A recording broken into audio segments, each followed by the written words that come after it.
We all love whiskey. We all love sipping a dram. We love the enjoyment that it brings us. A lot of us like to analyze, interrogate, pick things out of drams, don't we? And some of us like to just relax and enjoy it. We taste the flavors, but we maybe struggle to articulate them.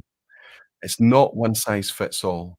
Everybody enjoys whiskey, flavor forward. But if it's truly flavor forward and we enjoy the flavor of whiskey and everything that it does to trigger our senses, surely we should find ourselves in comfortable environments in order to articulate that, to talk about that.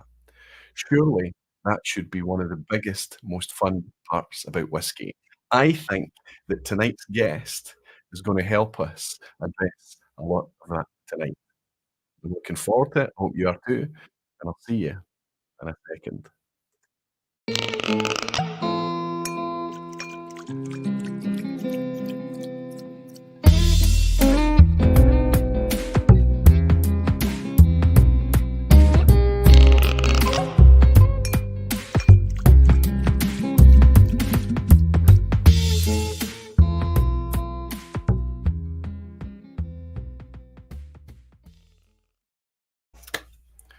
Hello, whiskey folk. Hello, everyone. Welcome to the vPub. Welcome to another Thursday night.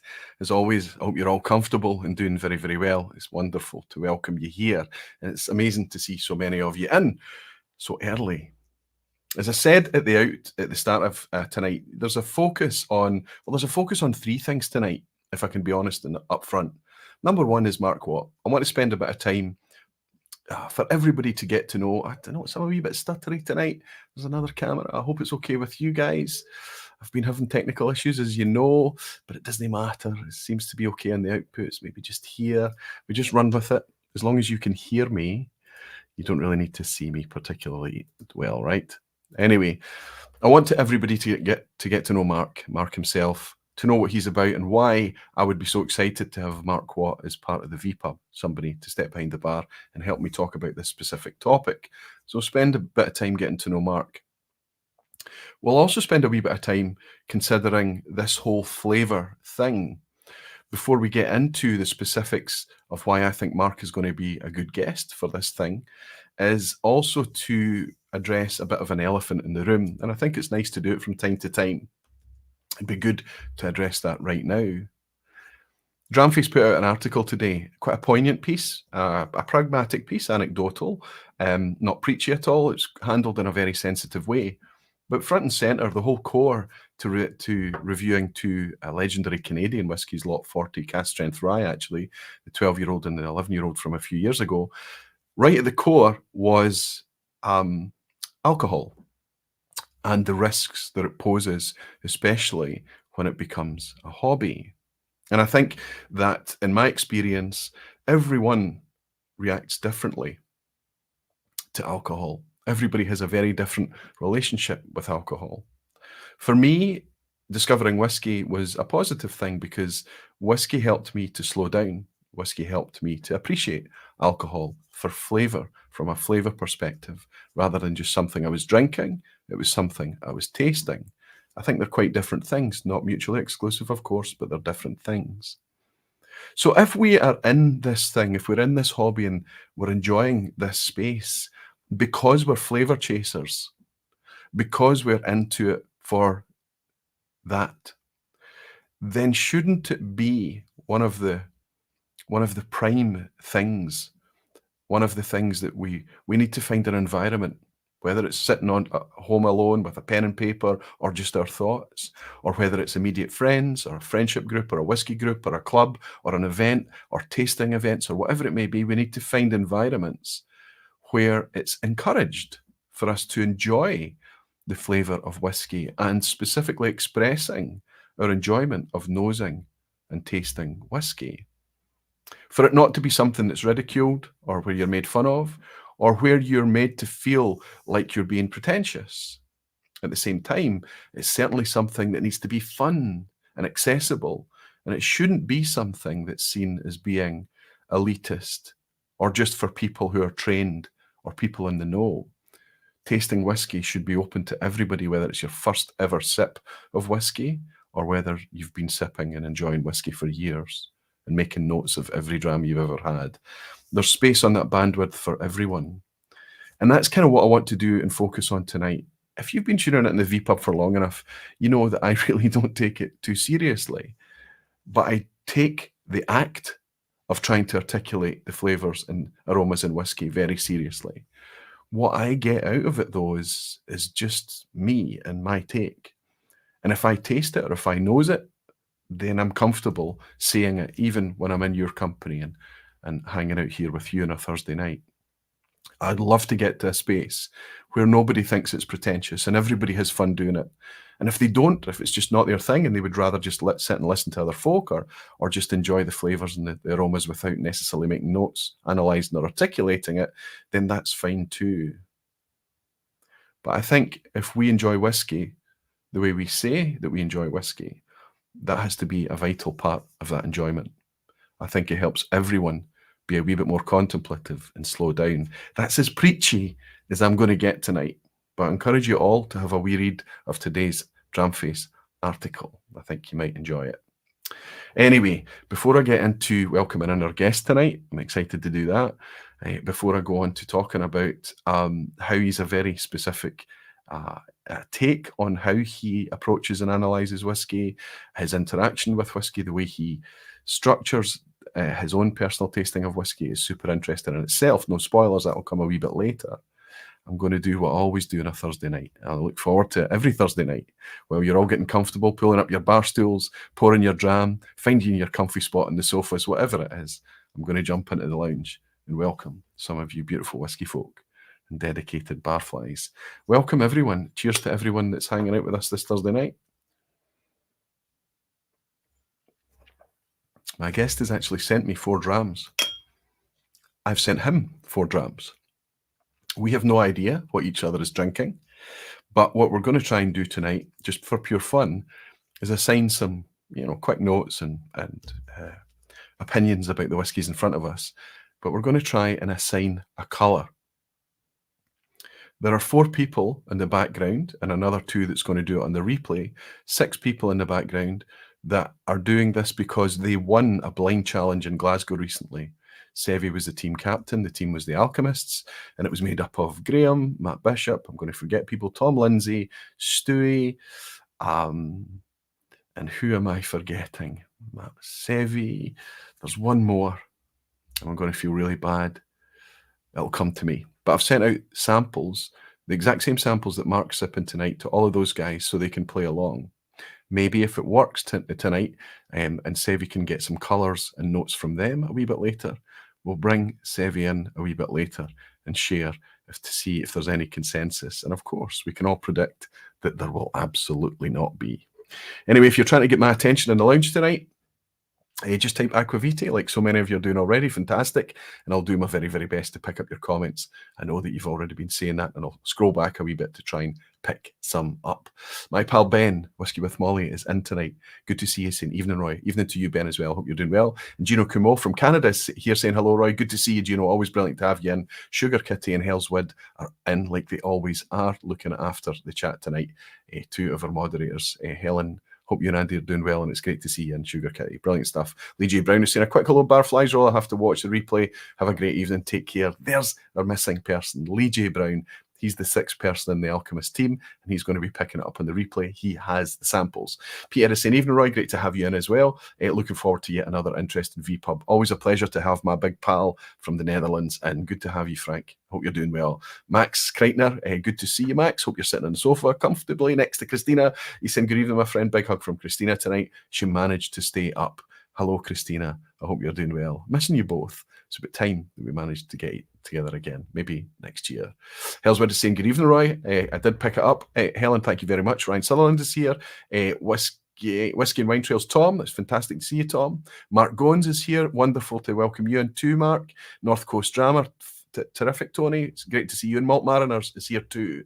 Jean Kelly, love the name. Good evening, Barflies and Aquavitae. It's the best evening of the week. So thanks to everyone we have here, led by our lead evangelizer, Roy. Thank you very much, Jean. Always great to welcome you in. I don't know where you are on the planet, Jean. I think we worked out maybe that you're in the States, but I might be forgetting that. Alex, the Hogsheads is here. Evening, folks. Evening, Roy. I wonder if you're tuning in from Rassie, Alex. Always great to have you in, buddy. I hope you're keeping well. Ian Bruce is saying hi, Roy, and evening, Barflies. Feed for me keeps me jumping, and audio drops. Oh, that's bad. Anybody else having problems?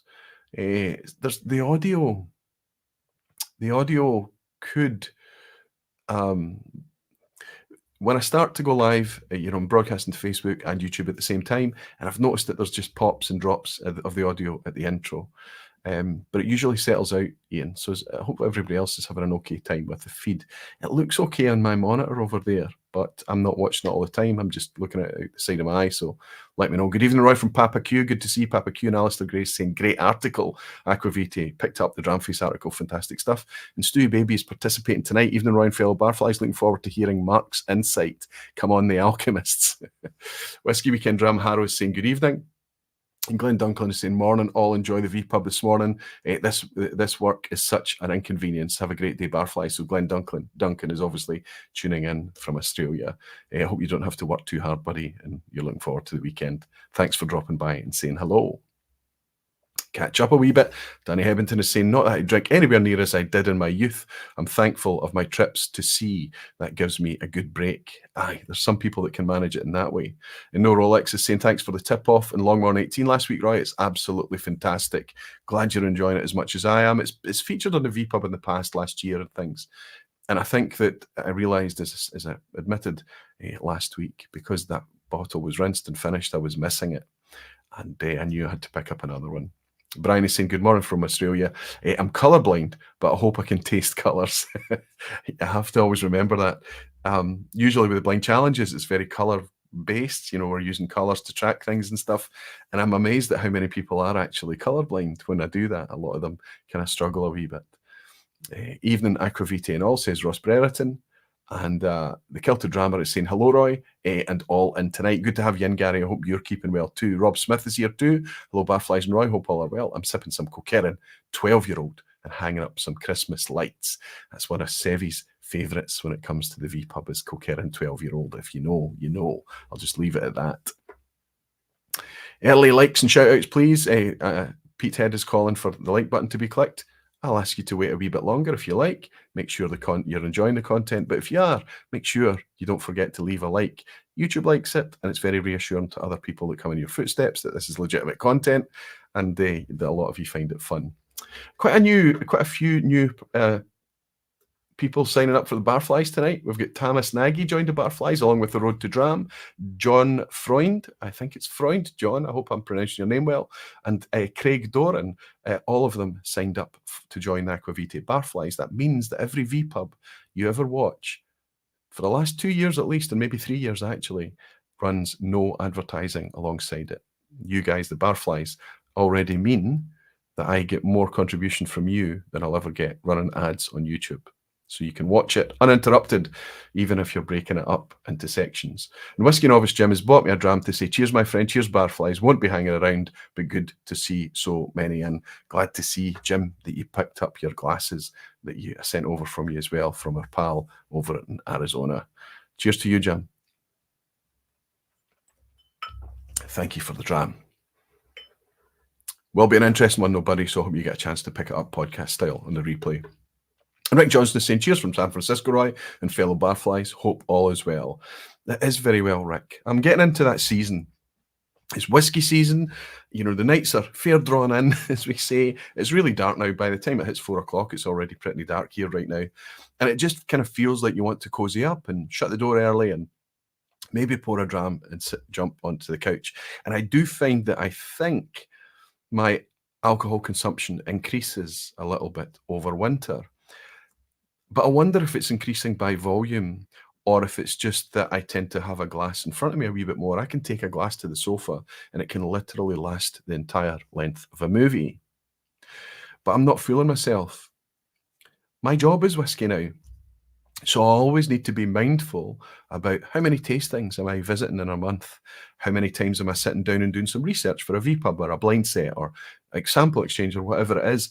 When you're doing it, there's always the need to nose and taste whiskey. And with that need, it means that you need to be, I think, and I'm speaking about only myself, it's not one size fits all, everybody's different. I feel the need to be very, very aware. Awareness has to come first. And for me, the pleasure in slowing down is nosing aromas, tasting all the flavour, and enjoying the texture of whiskey, enjoying how the liquid is different every single glass that you pour almost. And it really does, for me, encourage you to slow down. And I would argue even that almost ironically or paradoxically, the higher the ABV is, the more natural the whiskey is, the more cask strength it is, the more it's because of that extra power, you need less of a sip. It lasts on your palate a lot longer and it hangs around longer and you drink even less. Whereas watered down drinks and drinks that are homogenized and made a wee bit vanilla tend to be targeted to more towards drinking. And I know I'm being very simplistic about that. And things that tend to be a wee bit more, let's say, enthusiast focused, tend to be much more about flavour and aroma and quality time. I'm being a wee bit broad brush there, but I hope you get what I mean. I think if you're in the vPub and you're enjoying this content, you do understand what I mean. Anyway, before we get to all of that, let me start to build up to my guest for this evening. I will try and keep it as interactive as I can, and I will be keeping my eye on the chat, especially when folk like my pal from Pedro buys my wee dram. My pal from Brazil, Pedro, buys my wee dram and says, lost last week's vPub. Cheers on the 6-year age statement. Thanks for the amazing content. So you weren't here last week. I see what you mean. Don't worry about it, Pedro. It's always available for you to pick it up on the replay, my friend. No need to apologise for ever not making a vPub. That's the beauty of it, buddy. It's here for when the mood and the moment suits you. Cheers for your very generous dram, my friend. It's always wonderful to have you in, Pedro. Cheers to you. I have a suspicion that the whiskies that Mark Watt sent to me are of a higher quality than the whiskies perhaps I sent to Mark Watt. We'll see a wee bit later. So talking to Mark, I'll bring him in and I'll share a wee anecdote with you, but I think there's going to be the majority of people tuning in at the vPub have an idea who Mark Watt is. His name's been around in Scotch whisky for a long, long time. And that's because he was very customer forward, he was very customer focused, and he would be potentially hosting you down in Campbelltown, he would be hosting you in tastings around the country, around the world actually, throughout his time at Cadden Heads, and much more recently through his own company, Watt Whisky, the Campbelltown Whisky Company. So a lot of people know who Mark Watt is. For the people that don't know who Mark Watt is, we're going to spend a wee bit of time getting to know him tonight. So I'm going to reach over to my pal. I'll see if he's in good shape. We're looking for, I thought he is. He's ready to hop in and join us. So I'm going to just welcome Mark Watt from Watt Whisky. How are you doing? Good, Roy. Good. Thanks. Good to see you and great to welcome you into a vPub. It's nice of you to step behind the bar with us, Mark. It's wonderful to have you here. It's nice. I kind of pitched it to you and you didn't even ask me what the topic was going to be. You just said, I'd be up for that. You weren't up or down what it was going to be. No. But I think you're quite intrigued by the topic. But I'm going to start off with a wee anecdote. Just to frame Mark Watt, if you don't mind. I was a member of the Glasgow Whisky Club. I've been a member of the Glasgow Whisky Club now for 7 or 8 years. I love it. It's a fantastic club. You came along in the early days of me participating in the Glasgow Whisky Club to host a tasting for us. It was a Cadden Heads tasting, if I remember well. And normally we're kind of sitting there and we know that we're going to be enjoying a presentation from somebody hosting a tasting. And as the dram, we go through each dram, we're going to hear about the whiskies and everything behind it. And they're going to talk a wee bit about their brand and their company and things. That's the drill. Once a month at the Glasgow Whisky Club, we have a hosted night. Mark Watt turns up and it's nothing like that whatsoever. It was, you turned up with great whiskies, fantastic whiskies, and jeans and a polo shirt, as laid back as you like. It was almost more like a wee bit of a stand-up routine involving whiskey than it was a hosted whiskey tasting. It was so laid back, so accessible and yet so on point. Even the stories that you had education and insight behind it. I was really, really quite taken with it.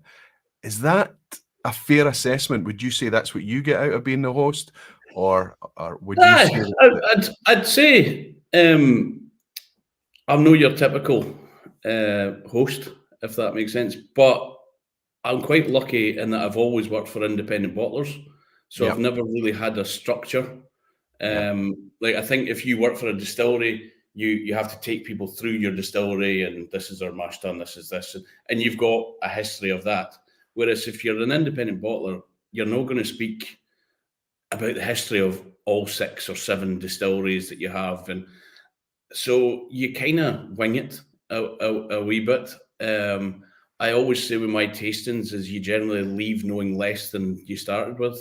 You know, but it's at the end of the day, obviously, we are aware it's alcohol, but it's an alcohol product. It's supposed to be drunk. It's supposed to be enjoyed, yes? and shared, and rather tell stories and get people to decide whether they like it or not, rather than you telling them that they like it. That's right. That's right. The thing. And I think that's it's wonderfully freeing that you can have this broad overview rather than being invested in a specific brand or whatever it may be, and you're really hoping that they love it. If somebody tells you that they really don't like that bottle of whiskey, you just move on to the next one and you don't bat an eyelid, right? Yeah. I mean, I often say this. I quite like it when people don't like my whiskey, which sounds ridiculous. Obviously, I go home and then cry. Cry yourself to sleep on your big pillow. Yeah, it's like they said bad things about me. No, but it is that kind of, if someone doesn't like one of the whiskies, and whether it's Walt whiskey or when I was at Carneds or at Duncan Taylor or whatever, it's not a bad thing. If you say it's a really bad whiskey, then we hopefully haven't bottled anything bad. But you can say it's not to your taste. And I think being able to say it's not to your taste is much better than just being a sheep and going, oh, I like that. Oh, yeah, that's good. That's good as well. That's good as well. It actually shows you've got an opinion, which is much more important than just stroking my ego, if that makes sense. And I think it does. It makes perfect sense. And it's another betrayal of you being in a welcoming environment where everybody's voice is valid. And if you want people to speak up, they need to feel like they're not going to be shut down. And if they want to speak up and say, this isn't really my lane, not really enjoying this, then that's fine. What I always encouraging people is to always say, I'm not enjoying it yet, because inevitably whiskey likes to play with us. And the thing that we said last week we don't really like, we end up declaring to be fabulous the very next week. But I think that's another kind of creating that welcoming space where it's okay to talk about what's in the glass in front of you in a very, very pretentious way, so that everybody can feel that they can contribute regardless of where they are. I think as well, it's quite strange. I was doing a tasting the other day for people that didn't drink whiskey. Yeah. And that was really refreshing, because it's been quite a long time, because normally people want to be at my tastings, or they want to be at whiskey tastings. You forget, and you've got to remember, if you're in a room with 20, 30 people, everyone's going to be at a different level of, and to be honest, most of my material really doesn't work for people that don't know about whiskey, because, but it is that, let people decide themselves whether they like it or not. Whether the fermentation time of something or not, does that change your enjoyment of the whiskey? For some people it might, for other people in the audience it doesn't. So you kind of have to take a broad brush approach to people, and trying to keep everybody happy, and then therefore keep nobody happy. But it's aye, and I think that it's interesting when you say that you talk about your stories. Your tastings are going to probably lean more to somebody who's a wee bit more experienced in whiskey, just simply because of your pedigree and your experience in the industry. A lot of the stories and the anecdotes that you share, that's what I was talking about when it was almost like a wee bit of a stand-up routine, because these were funny stories. These were good, interesting, relatable stories, and also gave us a wee bit of insight into kind of behind the scenes with Mark Watt a wee bit. But for you then to be challenged and have to reach outside of your comfort zone a bit and speak to people that had just come in for the first time, which is something I love to do, speak to people that are just coming into whiskey at the start. It's quite funny. When I first got into whiskey, 1998, when I started working behind the bar at the Craigellachie Hotel, yep, it was brilliant because I converted a lot of people to drink whiskey, because they'd come in. We had 800 single malts in the bar, and they would come in and they'd be like, "Oh, I didn't realize there's so many whiskey. I don't really like whiskey." And you're like, "You don't like whiskey yet." Yes. And by the end of it, they'd stay for 3 or 4 nights, and by the end of it, they were drinking Springbank 21 or whatever. By the and you would convert people because you were right. Try this, try this, try that. And then the more I got into whiskey, I then went and worked at Roma Whiskies and so on and so forth, and end up being up at Cadden Heads or whatever. You get further away from the customer, and it's kind of strange, like. When you were at the coalface, you're converting more people. So it's kind of nice to get back to seeing people again and trying to convert people, because I've kind of converted everyone I know already. So you need to find some new people to convert. That's right. We need new meat. That's right. That's why I'm enjoying this, because you need to get your. But it's wonderful, I think, because then you can vicariously enjoy the discovery of whiskey over and over and over again, and hopefully, you hear back from people that it's a positive thing in their life and it's something that they're actively enjoying, right? That's what you hope. Do you ever get that? Do you ever get the feedback when people return and say, Mark was the guy? Yeah, I mean, I had a guy the other day, it was on rum. He was like, he drinks lots of whiskey, and he was like, you converted me onto rum and the Cadden Head warehouse tasting, and now I'm spending loads of money on rum, and and you get all these things, and it's quite funny as well, looking at some of the other people in the whiskey industry and some of the new people that are coming through. I'm not going to embarrass people by mentioning names, but I see some of the new people come through and the enthusiasm that they have. And you're like, oh, I remember when I used to have that enthusiasm about everything. And, before, when you get in the industry for too long, you start getting bitter and twisted, and, it's terrible. And it's nice to, when you see some of the people coming through that have got that enthusiasm and passion for it, and they may be working for a particular distillery, but they could go and work at any distillery because they're just thriving on it, and it's great seeing that passion coming through in people. Aye, it really is, and I think that you do yourself a disservice there. Anytime I've been in your company talking about whiskey, the enthusiasm. Still, you don't come across to me in those environments as bitter and twisted. Not yet, anyway. You're still, the enthusiasm comes through, and you clearly still enjoy the product. Or anytime I've seen you do, and I think that it has to be something that's really engaging to keep you for that amount of time. Let's just do a quick executive summary. I'll try and do it on your behalf, Mark, if I can. But you started off behind the bar up at the Craigellachie Hotel. Yep. Then you went on to work for SMWS.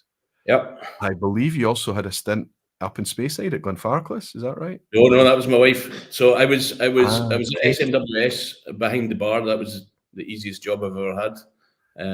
It was before, like when I started behind the bar at the SMWS, there was an outrage, not because I'd started working there, but because they decided to put a choice of wine by the glass on the bar. So they had a choice of 3 red wines and 3 white wines by the glass, and members were going crazy. They were like, this is no a wine bar. This is a whiskey bar. This is ridiculous. So it shows how far things have changed. And the SMWS was brilliant. It was fairly quiet. I would get paid to have a dram and play backgammon with people. As a student, that was the best life. And was this in Leith?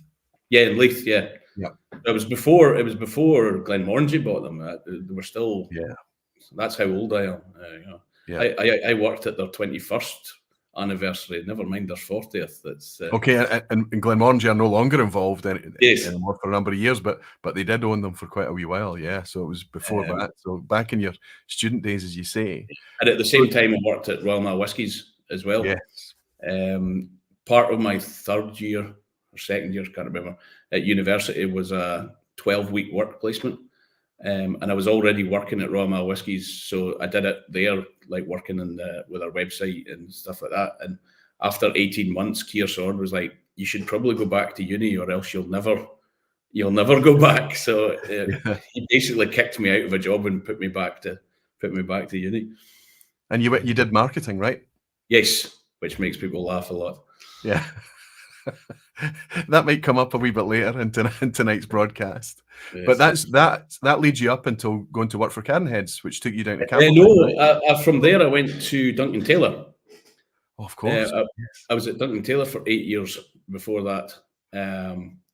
Duncan Taylor for 8 years. Ended up sales director there.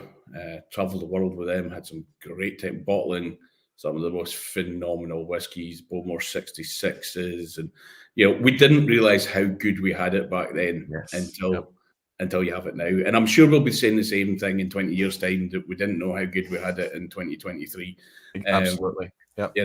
It's and so I was there for 8 years, left there, and then that's when I got the gig at Cadenheads, and I was there for nearly 8 years.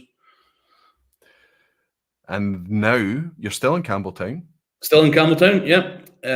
November 2019. Not the best time to launch a new business, Mark. Yeah, well, left Cadenheads and thought I need a job. Yeah. And wanted to stay in Campbelltown. My wife's from Campbelltown, born and bred down here. She used to work at Springbank and then moved up to Glenfarclas to be nearer me. And then I got a job in Campbelltown, which was really ridiculous. But yeah, we kids and thought, love it in Campbelltown, want to stay in Campbelltown. But want to stay in the whiskey industry. I was very fortunate. I had 2, 3, maybe 4 serious offers of jobs that I could have went for, but they would have meant either maybe moving to London or traveling a lot. And to be honest, I've done 20 years of being at the back of the bus, traveling around the world. So a few things fell into place, and that's where we thought, well, let's give it a go. Always fancied having my own independent bottling company, but never thought that it would work. Yeah. When you work for Duncan Taylor or you work for Cadenheads, you're working with huge stocks, big numbers. Yes. No Mark what fag packet maths. And a few things came together, and so we decided we'd take a few months off before starting, and then that's when COVID kicked in. And well, I think it's a two-pronged thing for you. November 19, you didn't know, nobody knew it was going to be ahead in 2020. Super challenging times. As it turned out, the whiskey industry, did okay out of it in those years for bad and good. But also, you come into this at a time and you probably would have known it at the time that it's harder and harder. It's pretty easy to get casks, as I understand, but it's harder and harder to get reasonably priced casks, right? Listen, it would be all too easy for me to just focus on independent bottling to have you here tonight. But I think, and you and I have discussed it, that I think there's room for a future vPub to talk about that as a bigger topic and focus on some really nitty gritty about independent bottlings and the challenge all the independent bottlers on all the scales face today in 2023. But as you sit here just now and look back, that's you 4 years now, 4 years in at What Whisky. How are you feeling about it now? Well, Kate and I always said we should never work together, and we're still married and still alive. So I'll be honest, it's went really well. It's probably went better than we could have hoped for. Again, the COVID thing wasn't great, but it kind of helped in a little way because we couldn't travel, so that saved us a lot of money. We were lucky that Kate and I both been in the industry for 20 odd years. We had the relationships with our importers and consumers or whatever, retailers. So we had a bit of a head start against someone maybe starting afresh that no one knew. A lot of people in the industry have helped us out, pulled in favors, or I've helped people in the past, so it's all good. Reciprocal, yeah, and it's going well. You hinted that there. Getting good casks at a decent price is tough.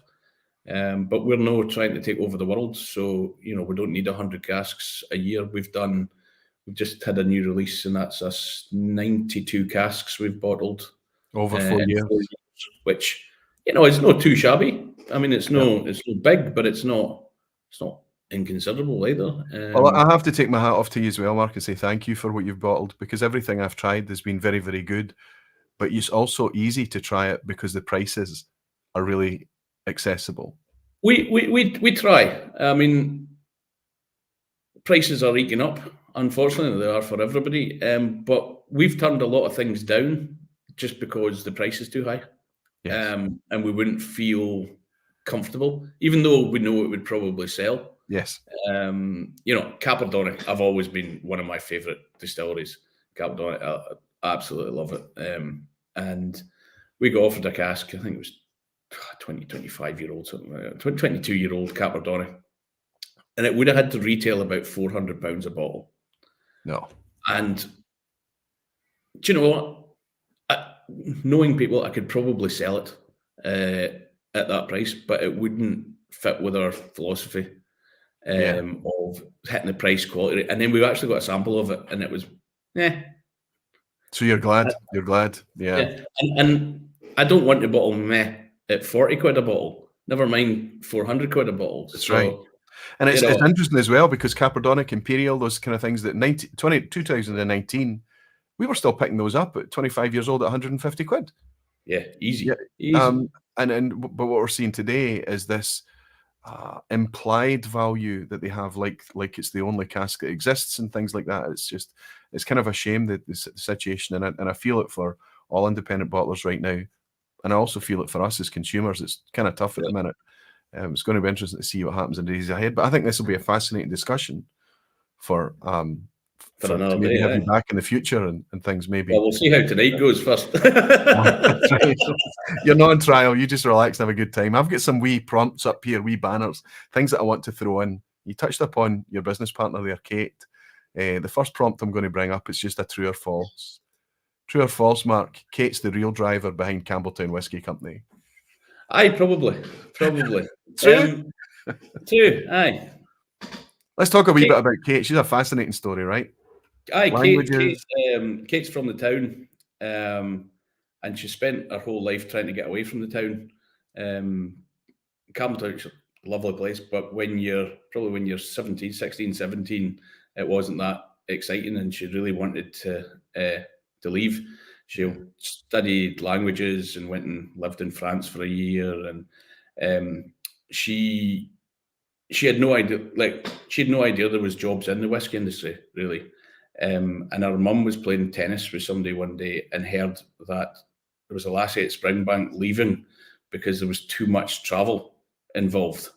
Ooh, perfect. And Kate was like, surely there's no such thing as too much travel. She wanted to see the world. And so she phoned up, and it turned out to be the day that the lassie was leaving, and got interviewed, said, oh, come in for an interview. And Ewan Mitchell actually met her in a pub in Glasgow, because Ewan Mitchell was in charge back then. He's the MD at Arran now, and gave her the job. So she thought, I'll move back to Campbelltown and stay there, get a couple of years experience, and then go traveling again.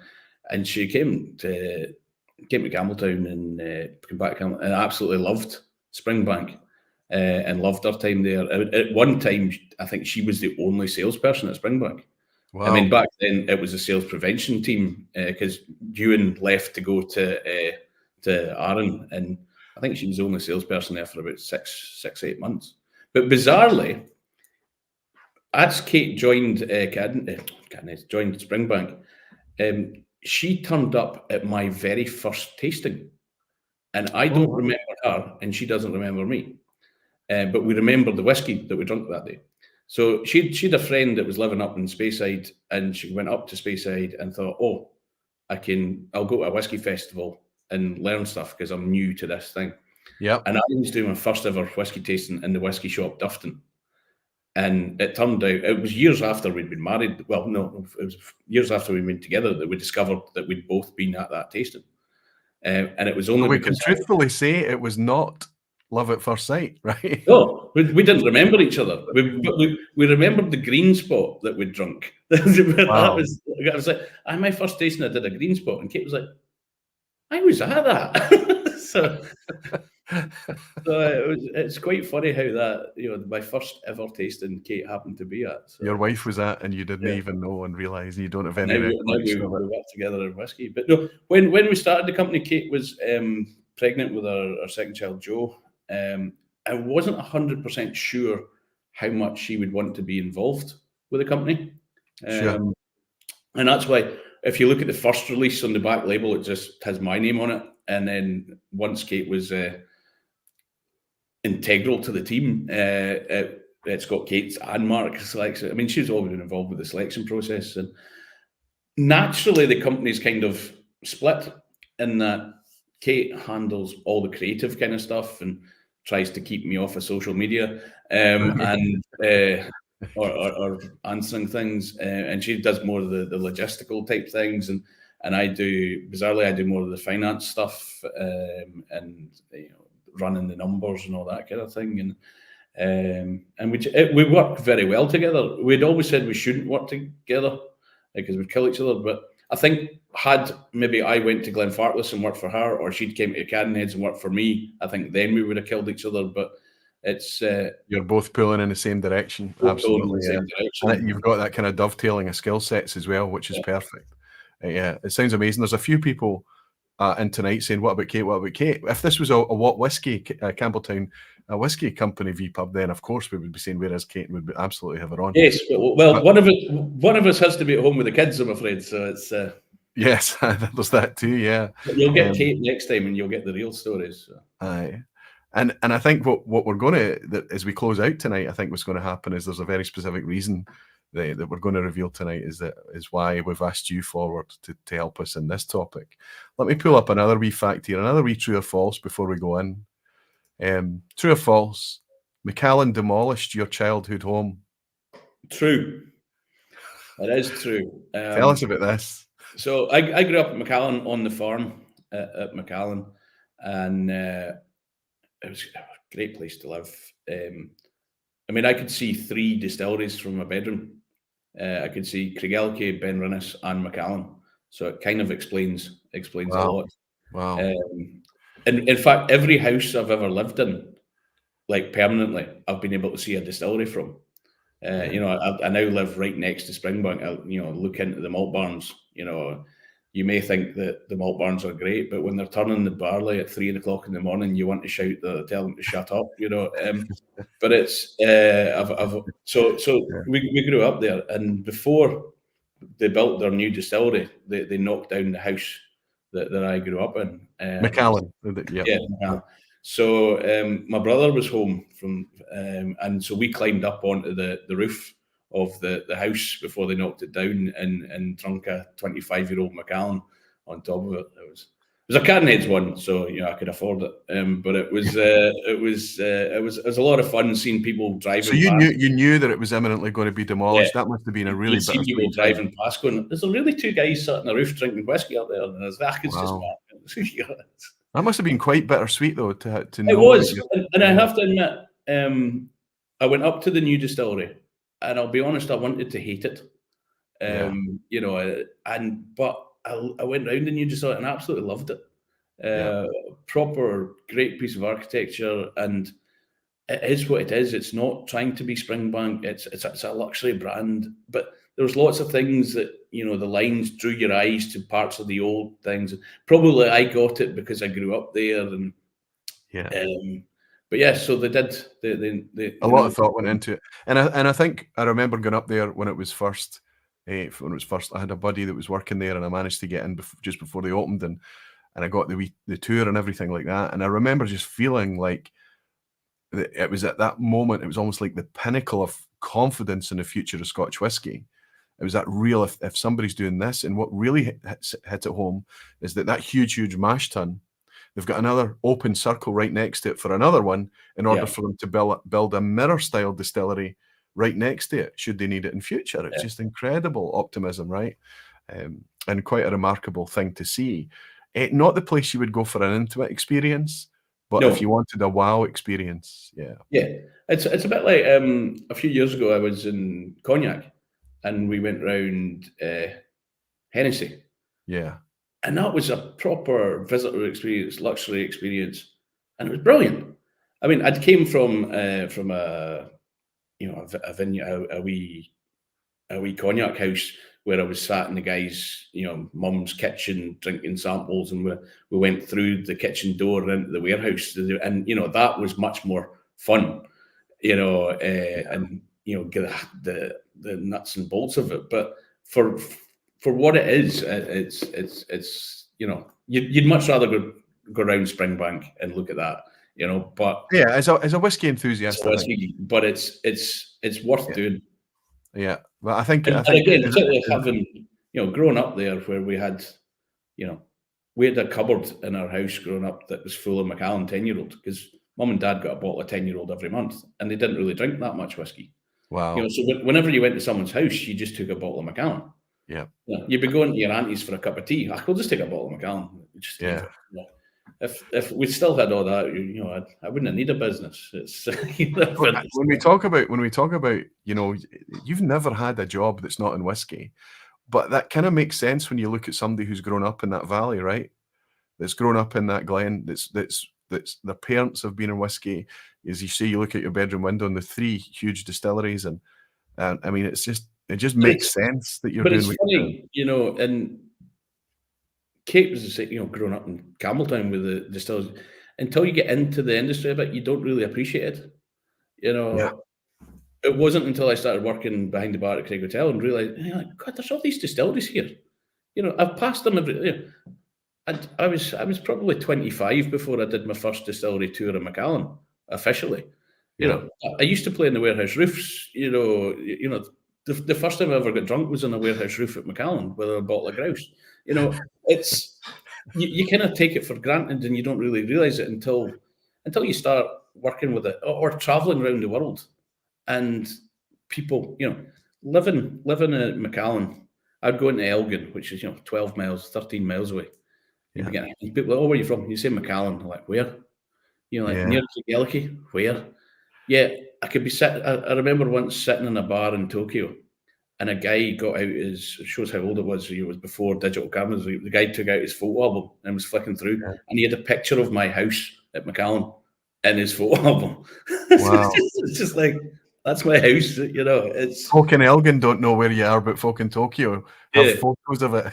So it's quite mad from that point of view.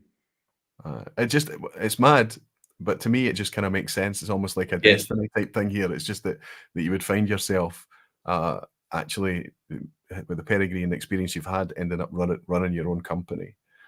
So you've hinted at something there. So I'm tempted to bring this one up next because you mentioned it. So these are, and again, it's another true or false, but it's just kind of to put the years into perspective.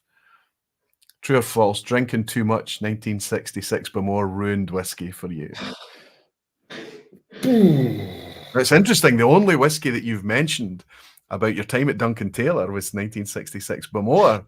Yeah, so, I mean, I was just I could have picked anything. 66 Bowmore, 72 Caperdonics, Milton Duffs, 67s. Broras from before they were called Brora. Yeah. Strathislas, 67s. We had so much good stuff there. Yes and no. Probably if I went back and was trying it now, I would be more blown away than I was then. Because starting properly, I mean, I'd had a few years in the industry working in that, so I did appreciate it. And that's sometimes, it's quite a good point. Sometimes I see people coming into the industry and they start too high. You start off with your Bowmore 66s and 72 Caperdonics, blah, blah, and you forget that there's good whiskey that's not 66 Bowmore, and not everything can be. I mean, those were just, the parcel of casks that Shandy got there was just phenomenal. And it did kind of ruin you in a way. And actually, in a way, it put a lot of pressure on me when we were starting our own company. And I probably just put the pressure on myself because I'd worked for Duncan Taylor with all these great casks. I'd worked for Garden Heads with all these great casks. And Yep. then we're starting with no inventory.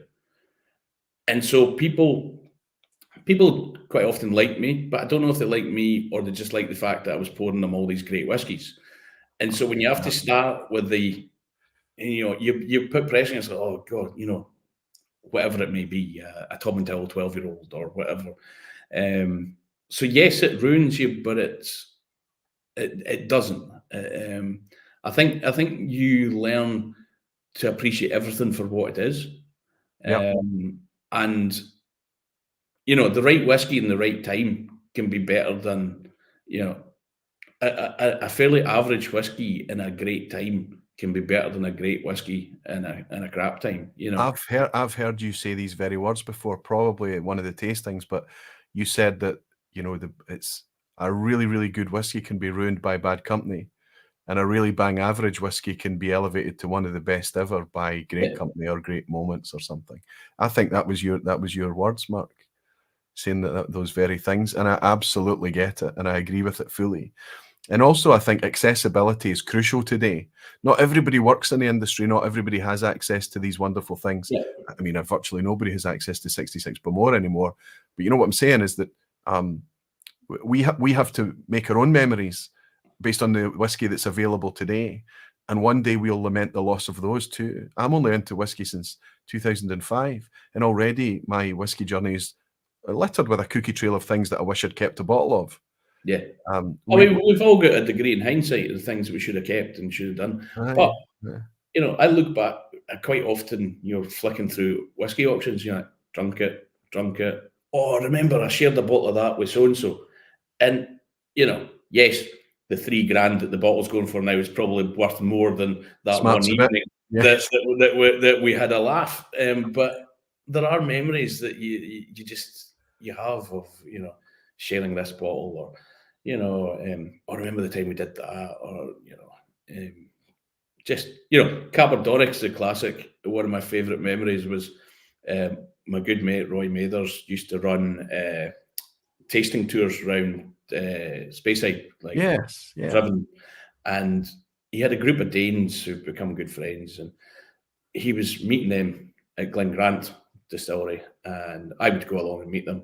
And back then, I always had a bottle of Caperdonic 72 on me. It just, you know, it's just what you did.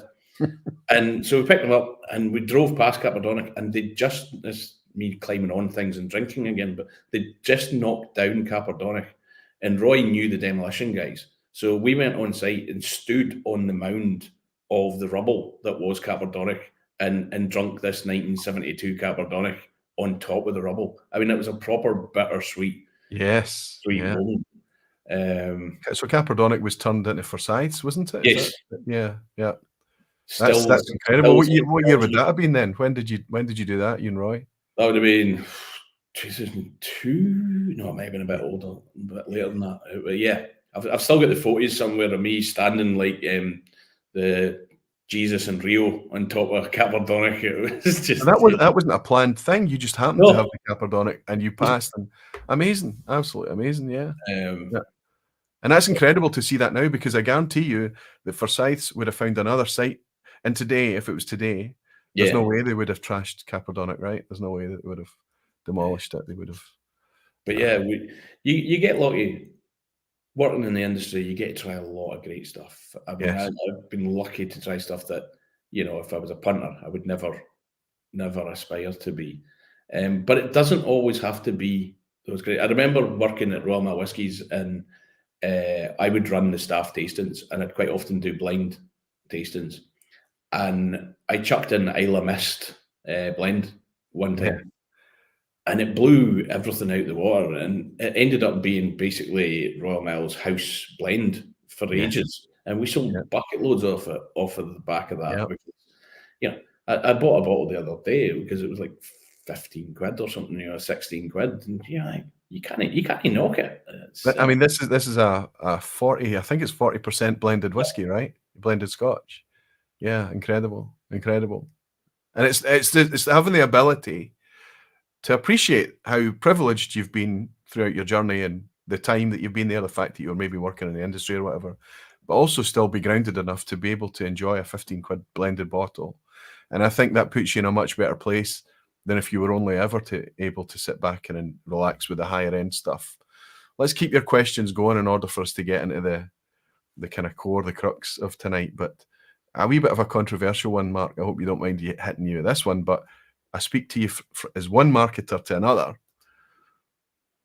Whiskey marketing, how much is fundamental and how much of it is flannel? And I'm speaking about specifically in 2023, of course.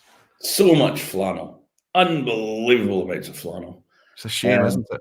And I hate it. And I say I know I've got a degree in marketing, so I shouldn't say that. But you're also able to spot the language that they're using, and it's copy and paste for any luxury good, any food stuff, anything. The language is very...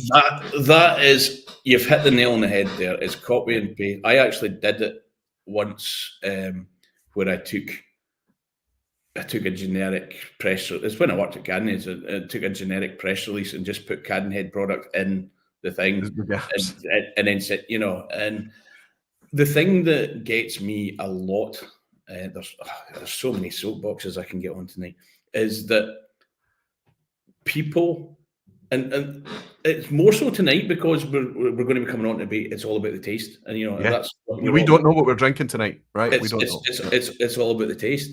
Well, I know what I'm drinking just now, but that's beside the point.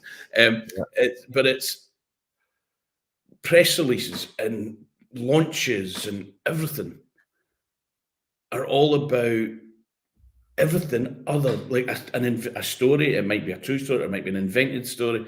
We found this cask that was forgotten about. It's like, oh, did you? HMRC will be after you if you don't know where your casks are, and it's all this kind of nonsense. And then it's like, oh, it's in, and packaging is important. Don't get me wrong, blah, blah, blah. It's not my thing, but I can understand there's a place and everything. But it's all about the packaging. And then if you're lucky, at the very bottom, it says, oh, yeah, and the whiskey, it might tell you some tasting notes about it. It's almost as if we've got a story to tell you, and this is what we're going to sell you. And what's in the bottle is almost irrelevant a lot of the time. Not everybody does it. Like, there's loads of people that sell their whiskey because they're passionate about their whiskey, and but it is this flannel, as you say, of blah blah blah blah blah blah blah, and you're like, oh, where is this going? What story have you invented? Yeah, and I think that it's going to be interesting to see what happens in the very near future, because I think it's that very generic text, that generic style of writing is the first thing that's going to be gobbled up by things like ChatGPT and AI and things like that. It's just very, very obvious. I remember when Dramface put together its anniversary article, and the entire article had been written by ChatGPT. But then the pictures were also generated by Midjourney, another AI. Okay. Just to push the button to see how far we could take it, we also asked ChatGPT to review the whiskey, and it did. It did a remarkably uncanny job of reviewing the whiskey. I put some of our whiskies into Glasgow ChatGPT, and some of the responses of that was hilarious. That's just given me an idea for a future Dramface article. That could be brilliant. Glasgow's ChatGPT, fantastic. I've had a wee drama in here from, I'm having a problem with the chat jumping tonight. I've had a wee chat from Justin Wan in Hong Kong saying, can you share with us what you think about where the line should be with marketing? When is it necessary, and when does it become flannel? Thanks for the dram, Justin. Thank you so much. Here's my take on it. If it's true, tell the story. But if you're taking location or some whimsy, some story or something, and you're just going to invent new stuff, that's probably when it's talk about the reality of the thing, talk about the truth, and talk about what the value proposition is for somebody to buy it. I was really excited to see the new Glenglasses, for example, and I actually have come around to accept all three of the new Glenglasses as very good examples of the distillery. Exciting stuff. But if you read the marketing on the box, it's super frustrating. It's just, it doesn't talk about the real. Glasgow is a new distillery, Mark. Yeah, It was lost. It was lost. And it's been brought back to life. It's been revived. Stills twisted round. You know, it's not the same. It's a brilliant story to tell. It's a phoenix from the flames, and they talk about dolphins in the bay, and it's just it's a wee bit frustrating to see it, but I can understand it as a marketer. I understand it. I understand the desire to create these stories that is maybe going to catch people and bring people in. I do, but I think what is things that are much more visceral bring people in, and the value proposition, especially when we're asked to pay the prices that we are today, is so much of that. So I don't know if you would have a take on it, but I don't know. I think I agree. It's tricky because you've also got to look at whiskey is a bigger market than what whiskey drinkers and vPub watchers. You know, we are a very small niche. You know, and so there are things like, you know, when Diageo launched Hague and Hague Club, there was a lot of noise about that, you know, blah, blah, blah. And you're like, well, that's not pitched at someone who's going to join a video chat at 9:30 at night. You know, it's a totally different market. So sometimes you've folks that are young enough to still go oot. Yeah, it's probably, you know, it's sometimes you get to take a step back and realize that this is not aimed at us at times, and you know, the whiskey market's a global market, so not everyone that's drinking XYZ distillery is that worried about the actual stories. You know, but it's tricky because one of the things with me is I'm always honest, probably brutally too honest at times, and I'd rather give people the truth. And if the truth's not good enough, then, well, the product's not good enough. It's, you know, does a fancy story add to your enjoyment of a product? Yes or no? You know, when you're coming to taste, no, it doesn't. You know, it's maybe it does, maybe it doesn't. It's tricky. I say marketing side of things annoys me, particularly when it's quite clearly not true. Yeah. And you're like, you're just taking us for mugs. Yeah. You know, the classic one is colouring in whiskey. I've been at so many tastings where people say, "And it's completely natural," and you're like, "But you turn the bottle around and it says Mitfarbstoff on the bottle." You know, you're blatant. So I cannot now believe anything you've told me because you've told me this one blatant lie. Yes. You know, if you're open about it, go, yeah, we add colouring, then that's game over. There's no problem with it. Yeah. You know, that's. But when you tell people it's a natural product, but then have to at some point admit because the packaging is required to state it for certain markets. Yeah, and I think it's always a shame. I understand the argument for adding colour here and there, but for me, it's always one of the pleasures of whiskey is to enjoy the colour of the whiskey. And if that's been made to a specification rather than a product of its natural maturation, then it's kind of robbing us of one of the sensory pleasures of the enjoyment of whiskey, I think. But, you know, there is a place for it in mass market products and things like that. Right, we're going to, talking of that, I tell you what we're going to do. We're going to get my thing out of the way first. Because if anybody's going to crash tonight on this blind tasting, it's going to be me. But I'm very, very used to it. Be me, I tell you.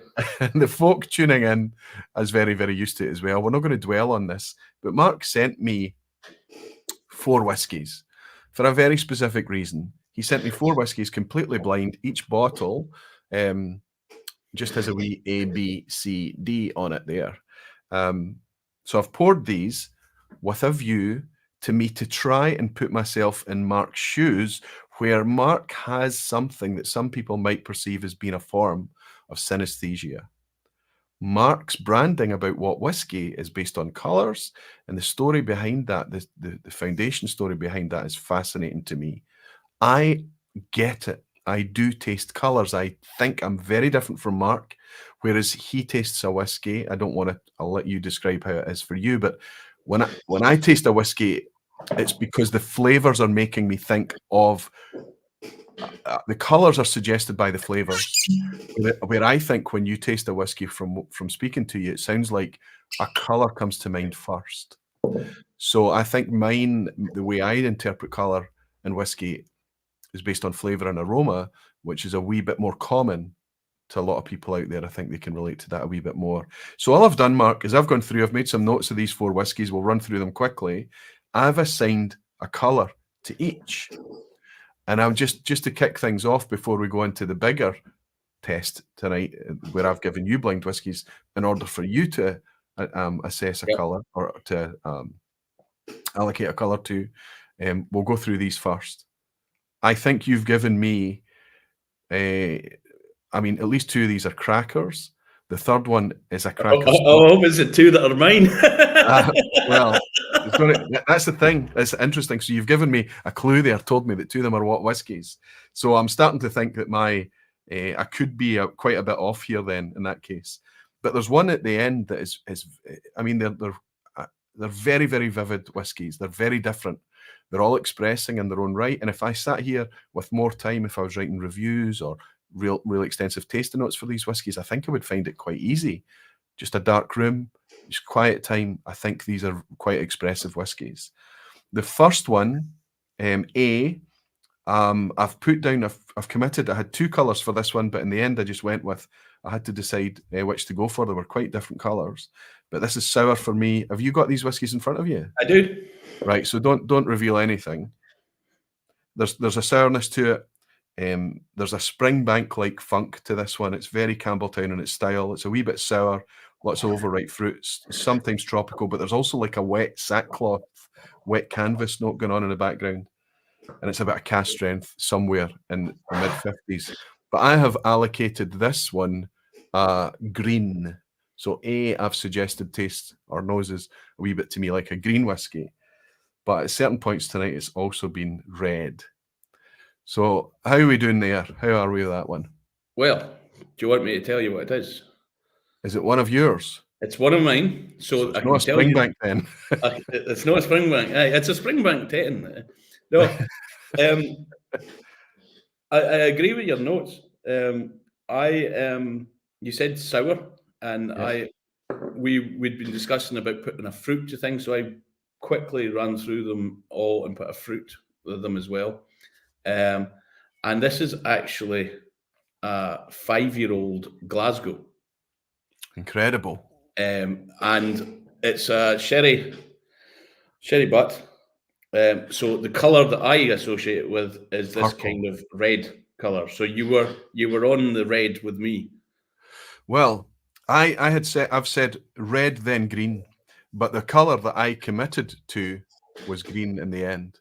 And the reason I was switching backwards and forwards was because of the funk and the fruit was taking me to red, but it was the sourness and the kind of the slightly odd, like I say, a dank, like a sackcloth type thing. Yeah, there was a real funk to it.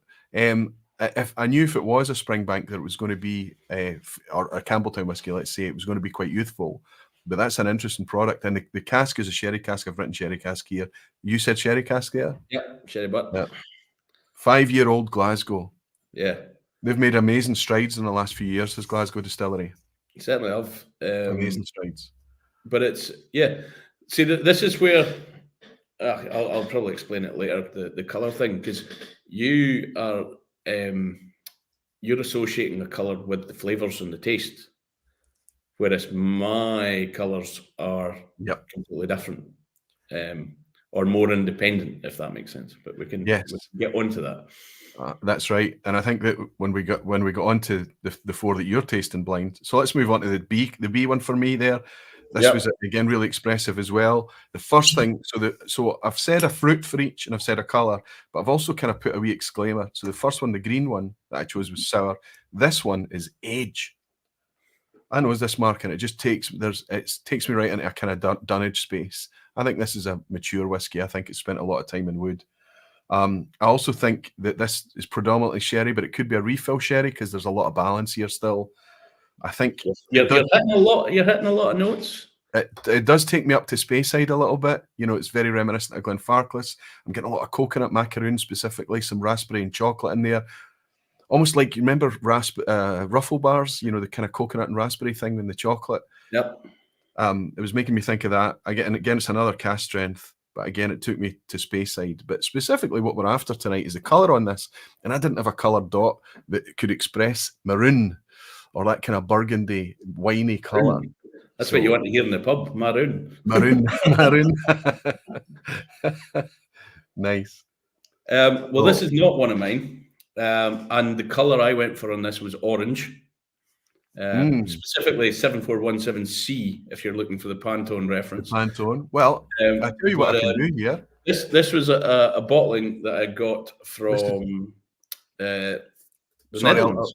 I'll pop you up first. There you go. Bottling I got from the Netherlands from a good friend Toon from Maltstock. And this is an 11-year-old Milton Duff. Wow. But it had been in first fill Oloroso sherry for 4 years. So a 4-year first fill sherry finish. So a 4-year finish. So you'd mentioned the sherry, you'd mentioned Speyside, and I think, like you, this tastes and smells older than 11. Really, really does. It's got really kind of damp cellar notes. Like that dunnage thing. I get I'm getting a lot of kind of rich wood, like polished wood tonight on the nose, but that's just aye. Oloroso 4-year finish, you said? Yeah. Oh. So that was maroon. And what colour would you associate with this then? I went orange. Orange. Quite a difference. Quite a difference. Good. Okay, the next one then. Things start to get a bit brighter. My goodness. This is one of those effervescent whiskies we've got coming up here. It fizzes and pops and jumps out the glass. I couldn't get it. It's kind of reminiscent to me of some of the recent yeast experiments from Loch Lomond and things like that. A wee bit reminiscent of Chininic to me as well. Just that kind of lemon sorbet, orange sorbet thing. So the fruit I've put down for this. Yeah, orange peel, lemon zest. So we're going for that. It also got a wee bit of green apple skin, but we're going for that kind of bright citrus note. And it goes along with that sorbet thing. Fresh outdoor cotton and linen I'm getting. It's a wee bit winey. It's a wee bit winey for me. The cast strength, again, is, I've said fizzy, lemon sorbet, orange and mango, Chininic in style. But the colour for this one, and I think exactly as you've just said, I'm going for my colours based on the flavours I'm picking out of it, which is completely different from you. So I've gone for a kind of orangey, a peachy orangey colour on this one. Well, you're close to me. Wow, spot on, I would say, yep. Yeah, absolutely. So this is our latest 6-year-old Campbelltown blended malt. So it's Glen Scotia. Oh, wow. Glen Scotia. But bourbon barrel, so really fresh, lots of that. The fruit I picked was pear, which would probably be akin to your green apple skins. Yep. That kind of thing. Again, there's a lot more fruit, but I just picked one. If that makes sense. If I was to be reeling off tasting notes, I would get you a lot more. Yeah. Did you get the fizzy thing, the effervescence from it though? It's fantastic. And you know, that's one of the things that stuck with me. I did a fantastic tour at Glen Scotia last year. The thing I took away, the bottle of whiskey that I wanted to take home from Glen Scotia, wasn't available, was the youngest one I tried. It was a 6-year-old Glen Scotia. And I think it betrays the huge changes that we've had at Glen Scotia recently, where they're really focusing on just making every drop that comes out of the distillery as good as it can possibly be. I think it's a Loch Lomond group thing in general. You know, yeah. I came to Campbelltown, 2017. Kate and I got together at Whisky Live Tokyo. So I've been coming down to Campbelltown since then. And Scotia was really run down and not well looked after or whatever.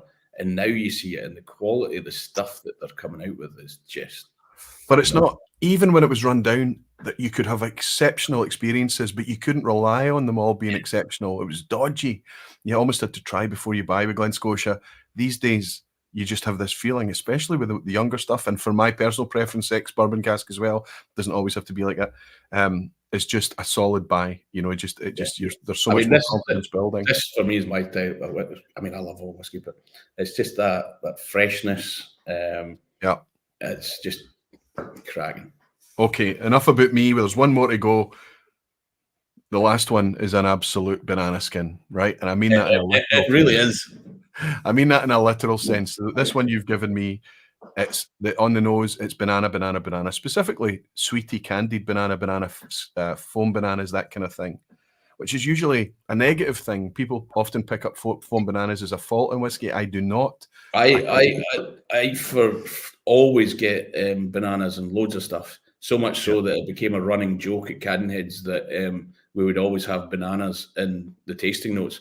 And there was one time Cameron, Jenna, and myself were hosting a tasting, and 4 out of the 6 whiskies we had banana of some description in the tasting notes on the back label. You know, whether it was banana bread. If any of these ever toured a distillery, though, Mark, depending on when you walk into a fermentation room, often one of the first things that hits you in that fermentation room is a smell of bananas, and it just depends on what stage, I guess, the wash is sitting at.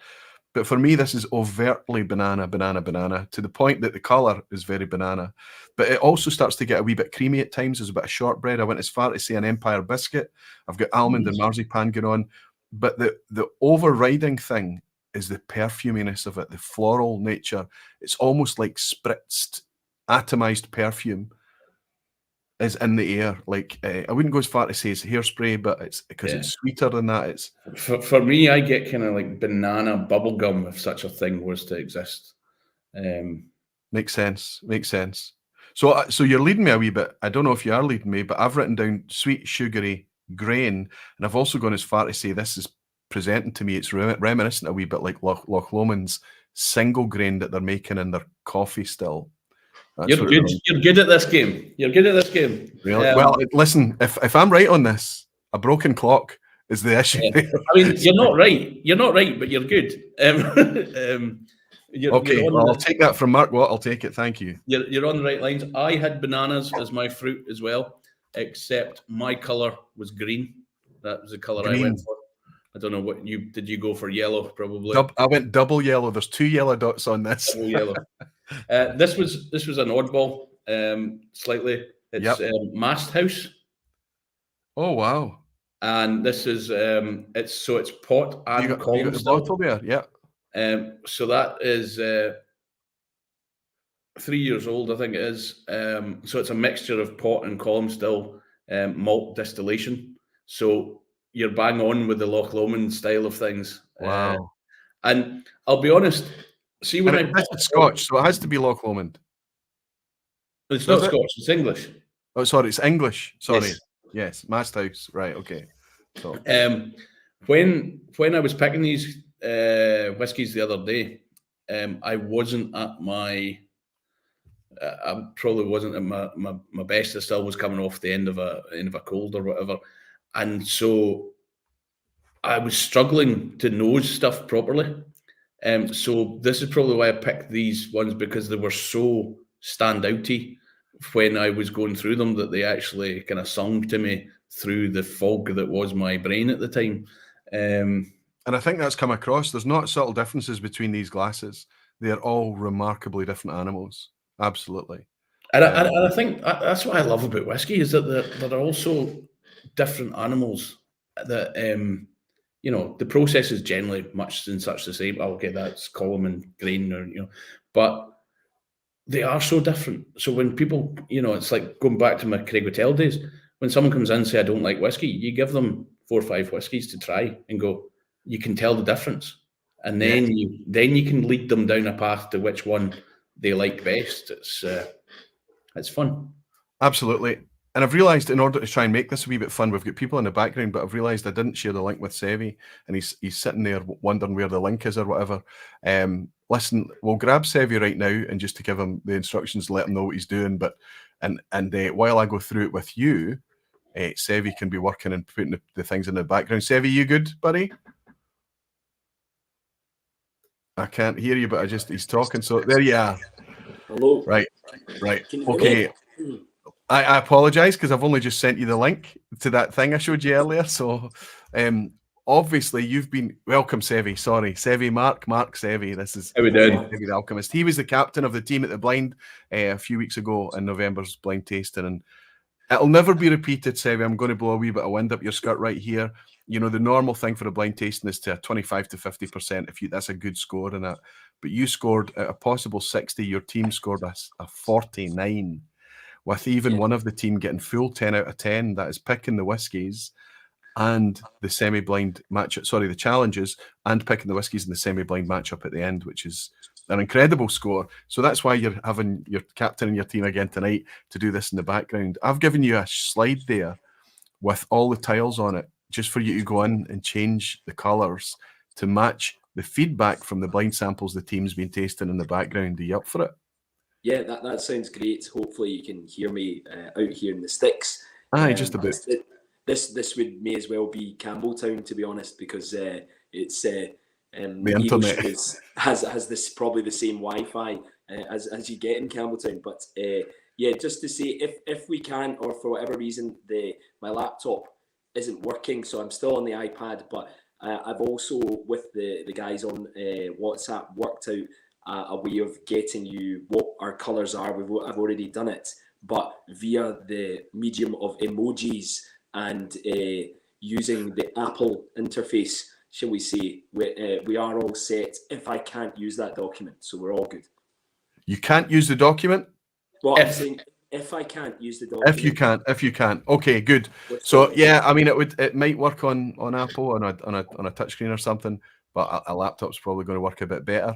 Or you can WhatsApp me the colours and I can change them as best I can. Just because it'd be nice to give that visual thing, right? Especially Mark's just about to go through his whiskies and give us a colour interpretation, right? Sure. Right, and apologies for not sending you the link, buddy. I thought I'd done everything. I'm like, why is Sevi not changing this? And I'm like, oh Christ, it's me. It's always me. It's always a fat-fingered me, isn't it? So it is what it is. Buddy, I'll let you go in the background. Come in a wee bit later. Have you allocated your colours to your whiskey already? Yes, we're all done. In fact, we've got colours done, we've got fruits done, and we have got a very vivid discussion of what's in the glass. Trying to snipe the whiskies, brilliant. Okay, buddy, let's get you in a wee minute. Now that it's all locked in, what Mark can say what he wants. It's not going to lead anyone. You're locked in.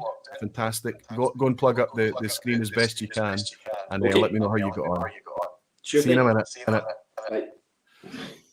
Wee bit of echo coming for Sevi there, but it doesn't matter. It's he's going to go and do that in the background. So, buddy, I did not send you any banana. I don't believe I've sent you any banana skins, but I may have. It's not my intention, and I'm sure it wasn't your intention to send me that fourth one as a banana skin.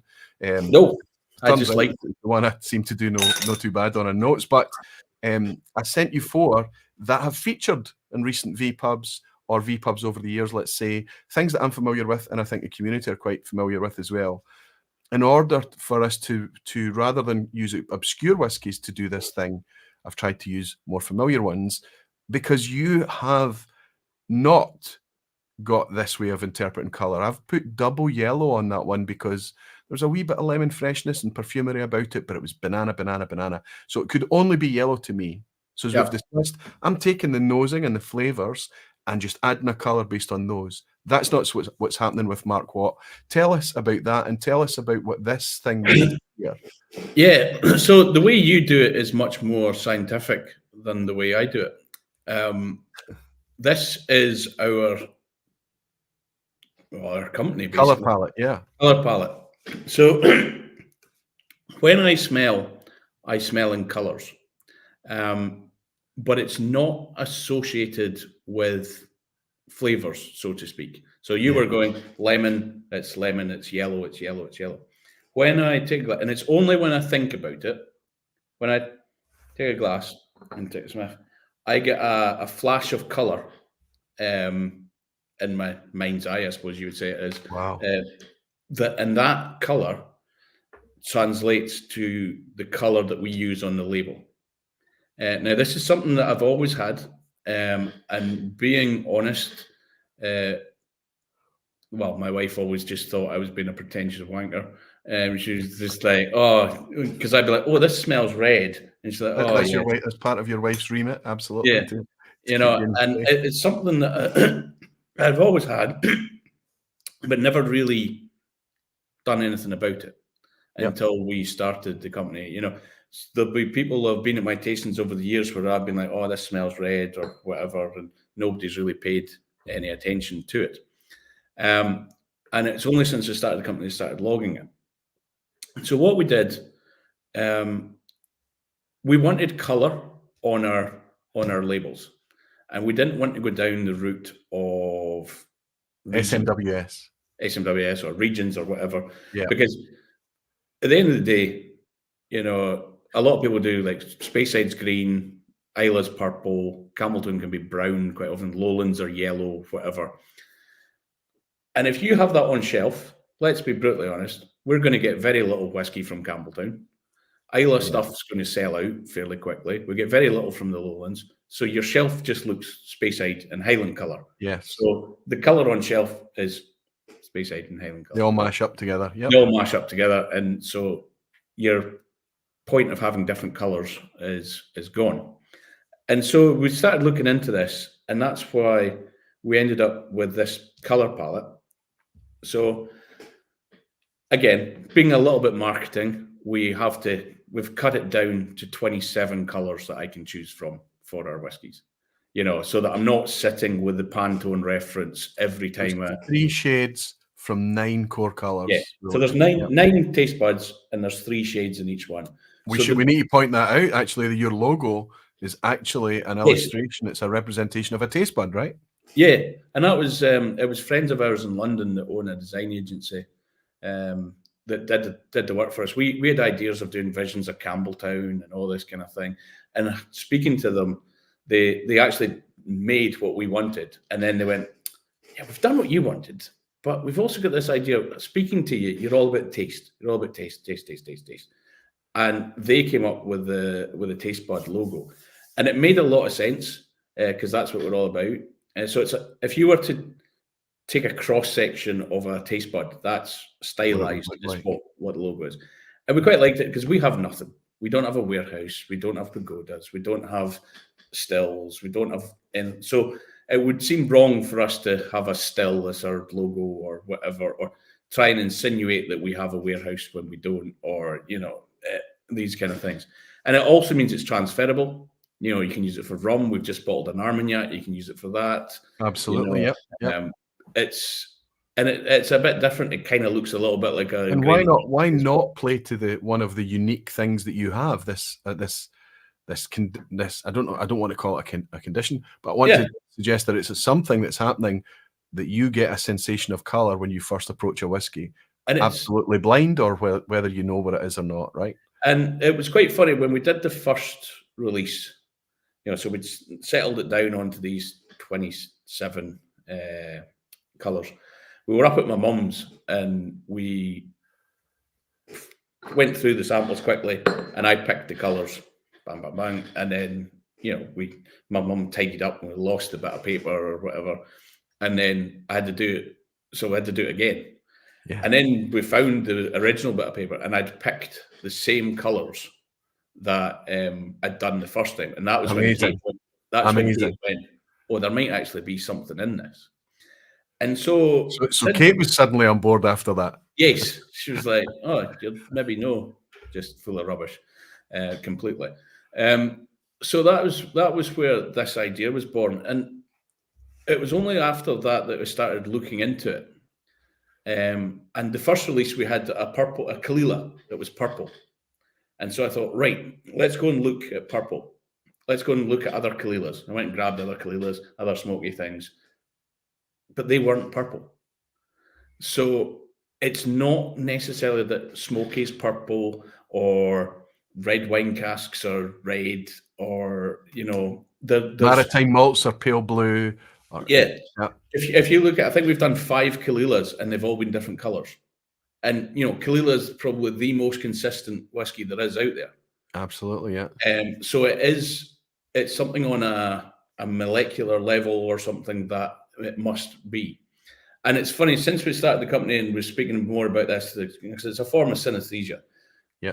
4% of the population has a form of synesthesia. And what it means is basically one input gives a different output. So a smell will give a color, or some people read letters in different colors, or Some people can taste words or shape. People can taste words. It was actually Dave Broom that taught me about it. I was in a bar in Tokyo saying to Dave Broom that I smell in colours, and he's like, "Oh, you've synesthesia." And he gave me a book. It was The Frog That Croaked Blue, And it's been amazing since we've started the company, and we're obviously speaking about it. The amount of people we meet that have a form of it. Yeah. We've met people that smell in lines. So when they smell something, it's either a curly line or a dotted line. Kate met a guy that was a mathematician, and numbers gave him different sensations. So like number one is pinky goes, and he can remember pi to ridiculous levels because of all these different things. So it's actually more common than you think, but it's so common that most people don't know they have it because they just think it's normal. So I'd always thought that smelling in colour was normal until it's not. And I get you're smelling in colour and that you're associating a flavour. For me, it's all on the smell. And again, thankfully, it's only when I'm thinking about it. It's not like I'm walking down the street getting smells and there's flashing lights everywhere like some dodgy trip or something. It is just when I focus on it. And so far, I've yet to find any true correlation. I've taken all the colours that we've done, taken all the tasting notes and tried to see if there is anything. Excuse me. During the Whisky Festival last year, we did a couple of tastings. We did a green label tasting and a blue label tasting. Johnny Walker weren't needing to be worried about that one. But this is what whiskies? Okay, what whiskey green label. So 6 different green labels, and then the next day we did 6 different blue labels to try and see if there was any correlation. Some people thought they picked up something. Some people said that the green ones were a bit more complicated and a bit more close, and the blue ones were a bit more fruity or whatever. The one thing that I have noticed sometimes is in a sherry cask does tend to be more towards the red colouring. It makes sense. Of things. But the other thing I noticed is if I get orange in a tasting note, the label tends to be blue. So not orange. So orange is a flavour. Yeah. Yes. If I get orange as a flavour in the whiskey, the colour tends to be blue. But other than that, we've not found anything that takes it to the next level, if that makes sense.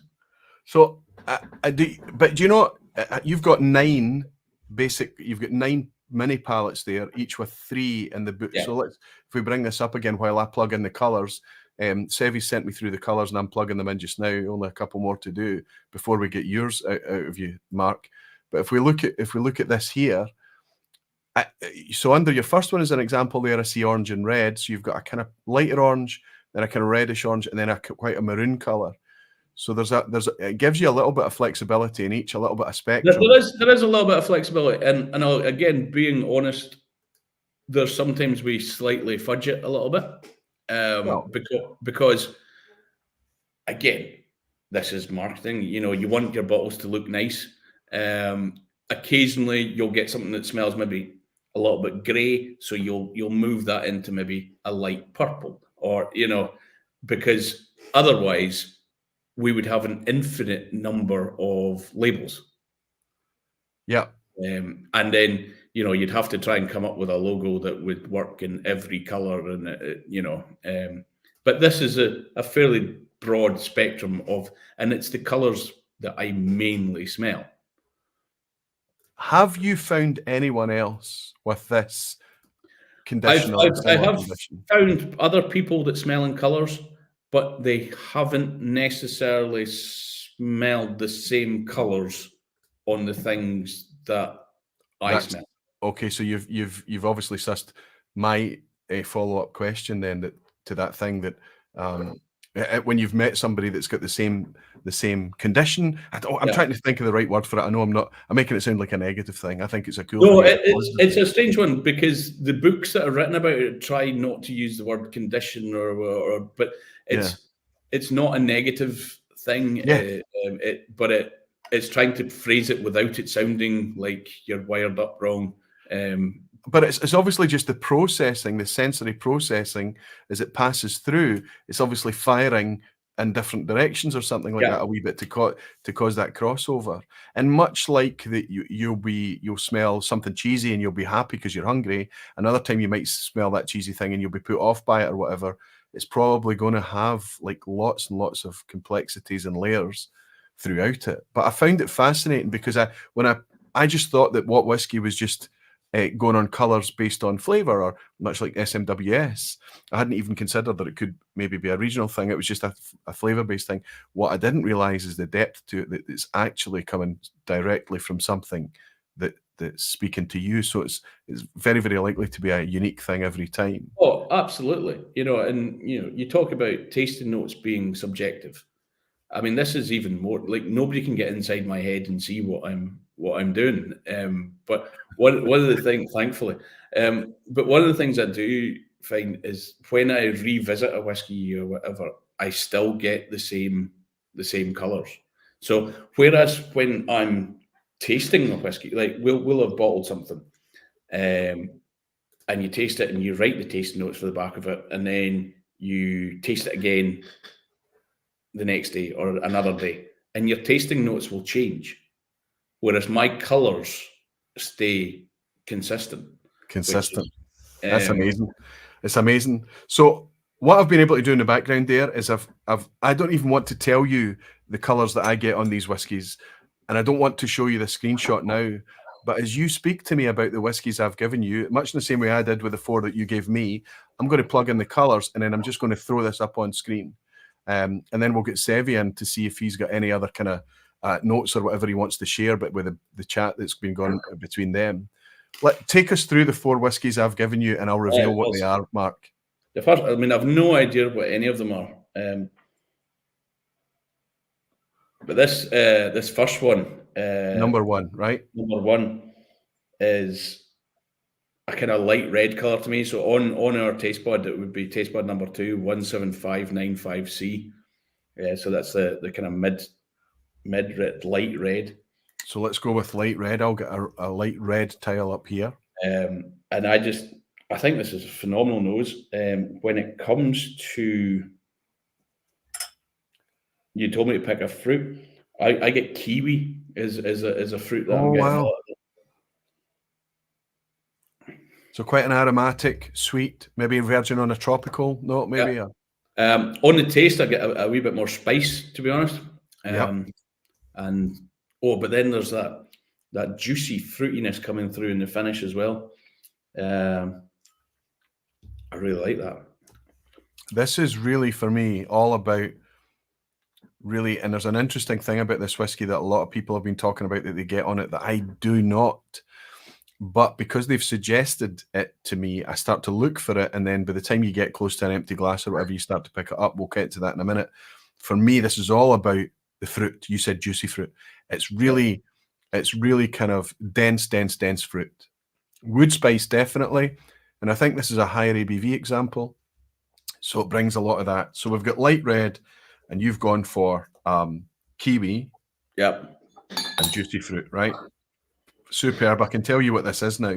It's a very, very recent thing to start to happen. The standard 46% release has been common on the vPub, but quite recently I've started to talk about Indri. Well, I'd never tried that before, and I'm really pleased I have. This is their cask strength release called the Drú.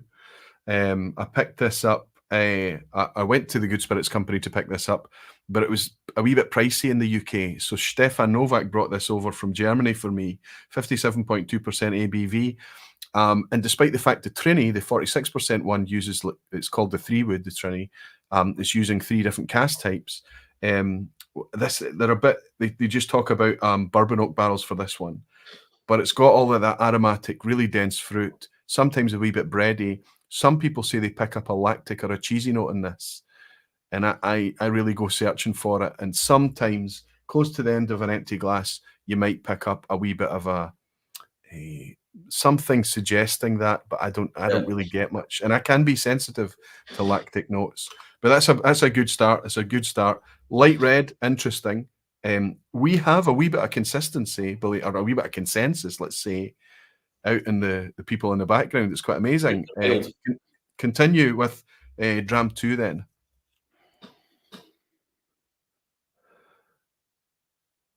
Do you know, just to go back to dram 1, I've actually done the notes, and to show you how crazy that is, the same colour, we'd also bottled a Blair Athol, a Linkwood, and a Cameron Bridge for the exact same colour. So that gives you an idea. Light red. This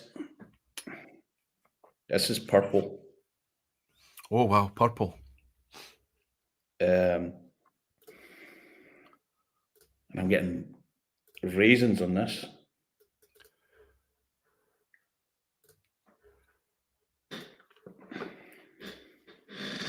Well, that's quite chewy.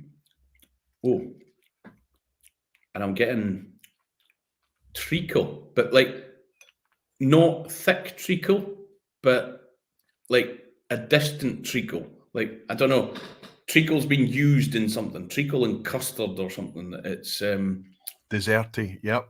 Yeah. Oh, but that could. Oh, is that kind of PX type note coming in? Oh, that's rich, and it's richer than the color would maybe suggest. Yes. I can't reach past this, Mark. It's a recent. There was a bottle of this on my shelf years ago. It's come back recently. We know it's malt whiskey. It doesn't want to play the consistency game, right? This has changed over time. It's a distillery bottling, and I can't reach past it right now. You going oh. It's like that every time with me. It's one of these dangerous ones that when you finish it, it leaves you with a kind of almost drying, fruit-like acidity that makes you want to go back for more. It's quite moreish. Oh, I'd quite happily pour a reasonable measure of that and just sit and nurse it. It's a cracker, isn't it? It's purple, and this is Tomatin's 18. Wow. Very recent release. So the bottle code on this one is last year, going from memory. No, it's actually early this year. This is the 8th of January, 2023. Quite an amazingly complex, for something that on the bottle would suggest it's a sherry bomb. You can see maybe the colour is a wee bit lighter than we expect. Yeah. Like you've commented on the glass. Super complex. Super complex. I'm glad that you're enjoying it.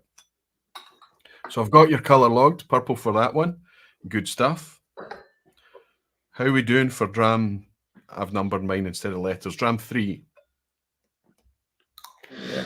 Just looking at the purple, we'd also done a Kalila and a Tomatin on that colour. Wow, so, again, a huge variation, right? That's almost like two extremes of the bandwidth there, a Tomatin and a Kalila. Oh, this I'm getting peach. As in the fruit peach. The fruit. My colour on this is pink.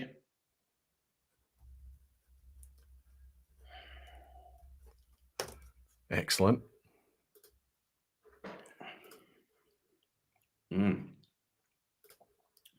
of peat on this. It's got that bit of warehouse that I love. My favourite place in a distillery is the warehouse. I could just sit in a warehouse all day. It's amazing, except you can't because you tune out the smells. So you need to leave it for days so that you can build up. It just shows you how amazing smell is, that you can tune things out. I spent a summer working in the lab at Macallan distillery, and the tours would come round, and they were like, "How can you work in here all day with just all this smell?" And I was like, "What smell?" You know, because you just tune it out. But then it's like And your clothes. we don't smell our own house, Mark, right? Yeah, you know, it's like it shows how amazing your brain is. It's like wearing clothes. If you were to feel your clothes on your body all the time, it would drive you insane. Yeah. You know, so thankfully your brain knows how to switch things Tune off. things out. And for the last decade or so, I've had really bad tinnitus in my right side, and I don't hear it. Okay, now I can hear it because I'm thinking about it and I'm tuned into it. And also, I suffer from peat blight as well. If I have a lot of peaty, smoky whiskies, people are shocked. They're saying, "Oh, this is really smoky," and I'm like, "Really? I'm not. I'm just not getting the smoke." Or this. I suppose it's I a can bit like sometimes spicy feel like food. that. And, yeah, you suffer from that, you say? Occasionally you're like, "Oh, I'm peated out," or you know. Yeah. But I think you can get it with anything, you know, if you've had too much sherries or whatever. And I think I find I change what I'm drinking a lot so that you don't have that too much of one style, if that makes sense. So. Yes, and I think that's one of the pleasures of enjoying single malt whiskey is that you can switch it up. You can go off in tangents and find yourself in a sherry cask lane for a while, and then you skip to a smoky lane, and then you go for bourbons or whatever it is, and you're all over the place. And the more you sip, I think it expands your ability to. Whereas if you sit sipping the same thing all the time, your brain starts to dial it down and tune it out, and you end up looking for more and more and more peat. Because you're starting to not taste the peat, and then you end up with products like Octomore and peat, Big Peat and Peat Monster, where they're really trying to dial up the peat, when all you really need to do is spend a wee bit of time on peat-free whiskies, and bang, the smoke comes back eventually, right? We've got one more, Mark, before I can do this wee reveal here. We've got Dram 4. Oh, I didn't reveal what number 3 was. Sorry, I'm leaving you hanging here. Sorry. This is another revelation for me, and there's a theme here tonight. I always quite liked this, but I didn't always love it until very recently. I'm in love with it. This is Port Charlotte's bog standard. Do you know, that is really weird, because I went through to it's going to sound really blunt. I went through to the second tasting room in the office. And to pick up some bottles to have a wee dram on the side. Yes. And I picked that bottle up and put it back. I was going to pour that, and I thought, no, I don't want to ruin my palate with that. And do you know what? It's not that big. And more than that, the fruit in this for me right now, the recent Port Charlotte 10s, they've just found a way to just tap into and just amplify so much fruit. What used to be quite a cold smoke experience, a wee bit herbaceous and things like that to me, Port Charlotte, sometimes a wee bit winey. Now it's just they've found a way to just bring so much more fruit to the table, and a wee bit of balance and elegance that you're not used to having. The shocking thing here is it's a 50% standard bottling, right? 50% ABV, and it sips really gentle, in my opinion. Yeah, I was thinking that as well. Wow, in a blind tasting, I would never in a million years said that was a Port Charlotte. Yeah. And like you say, I think you're spot on. It's not just that peat blight for me. The smoke is there, but it's like a savoury element rather than ash and big scoops of maritime. Now I'm thinking, I'm going to go and get the rest of that bottle and take that home with me. It's well, there's only one more to go, and I think this is going to surprise you too potentially. So let's see how we got on with the last one then. Oh, you've locked in your colour. I've locked in my colour is dark blue. Dark blue. Yeah. All right.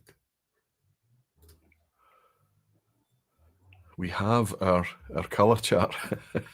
Amazing. My fruit would be brambles. Oh, nice. But I'm getting a lot of spicy wood. I would probably suggest there's a touch of like virgin oak or something potentially about this. But it's balanced. It's not over the top. It's on the level, because sometimes, personally, I'm generally a spirit forward person, and sometimes I think wood can overplay things, and it goes with sherry and things as well. But that's on the level of it's adding, but it's not. You can still get distillate character coming through. Well, let's do the reveal on this one as well. So you're getting wood spice, brambles. You think there's a wee bit of virgin oak in there. Dark blue's your colour pick. I can tell you what this is. You sent me a Glasgow distillery 5-year-old. I'm sending you back a Glasgow distillery that's probably a similar age. Yeah. This is their Peated. PX, Pedro Jimenez, is the cask here, but this is the cask strength version. So this is a new cask strength version that they're putting out at 60 point. That's terrible. I'm going to see if the camera can focus on that, but I bet you it can't. 60.8% ABV, it looks like. 60.8. 60.8% ABV. And I think this is a decent price as well, £65 for a cask strength. And like you say, I'm used to the peated from Glasgow being that syrupy, sweet PX forward thing. When it's the cask strength version, you said the word balance, that extra ABV is letting the spirit have a much louder voice, I think. Yeah, I think this is one thing why, in general, we bottle at higher ABVs. You know, it's not because we, to get you drunk. Well, I do think there's more balance, more flavour left in there, and it can go against it can challenge against a PX or whatever because you've got that higher ABVs. I think so. I think that's right. And I think that, as I said, paradoxically, the higher ABV, you can't neck it. You have to have wee half sips and everything. I mean, I'm still tasting that last sip I had. It's on the roof of my mouth. It's on my gums. It's everywhere. Everything is lit up. And I think that helps you slow down. Ironically, I'm not suggesting everybody goes in and increases their alcohol intake by only drinking cask strength whiskies, but I want people to think about the concept of this, nosing, tasting, and spending time with whiskey rather than just simply switching off and drinking whiskey. There's quite a difference, I think. Sorry, I've slipped into preachy mode again. I totally agree with you, and I drink way too much. I know I do. So your job is to drink whiskey. It's incredible how careful you have to be. I find if I'm sat at home with a few samples or a few bottles, I probably drink less when I'm drinking whiskey than I do, if I'm on the wine, because I'm not like, I like wine, but I know nothing about it. I've got no knowledge because wine's too difficult to learn. So and also the years that you've put into whiskey. There's people out there. There's people that's really comfortable in the wine space that would look at whiskey and say, "Oh, whiskey's too difficult to learn." Absolutely, but I agree exactly what you're saying. I enjoy and I taste everything out of my first glass of wine. The second one is going to be the exact same as the first one because you've opened a bottle. You're not going to keep opening bottles like you do with whiskey. Yeah. So immediately it turns into a drink. It's muscle memory that you're using. You're just doing this, and that I feel that's the same. Unfortunately, with beer, because I don't have a cabinet full of craft beers, I tend to buy a wee box of beer, and it's the same. Whereas whiskey, I'm going to come through into my wee whiskey collection, and I'm going to pour something different for my second couch pour, and that's going to engage me all over again. And it's our job, Mark. You and I both. I invited myself in. You carved your way out from barman to company owner. I invited myself in very much later in life, but the fact remains that my job today is to drink whiskey, and that's, believe it or not, a privilege. But I think it's fraught, and I think that it's, especially at this time of year, I think when we're slipping into that season, awareness is number one. And I think if we find little tricks in order to slow down our consumption and make it more enjoyable, then that's going to be helpful for us as well. But especially if we can help pass that on and help a lot of folk. It's wrong to tell this story just now, but it's because it's not about drinking responsibly. But you're saying about finding tricks. I always remember being in the warehouse with Cameron Rugecki, Sweden, great guy, but he just started to do the warehouse tastings, and we did 2 warehouse tastings on like his first day working with me or whatever. And we did 8 whiskies in each of them. So that was 16 cask strength whiskies during the course of the day. And his first day. And his first day. And Cameron will tell you this himself. He was sat there going, I don't think this job's for me. I can't cut it. You know, and it was like, look at Mark, he's doing all right. And I'm buckled. Yeah. But what he hadn't noticed until my last or second last dram was, although I was tasting everything, it was then getting poured down the side of the cask, you know, when nobody's looking. And he was like, oh, in the absence of a spittoon, of course. Yeah. That's why you're no hammered than I am, you know. So it is easy to fall into these things. It's and I think that there's a lot to be said for that. At a festival, at a tasting, hosted event, club night, doesn't matter. Or if you're not enjoying the whiskey, you might have had to pay for it.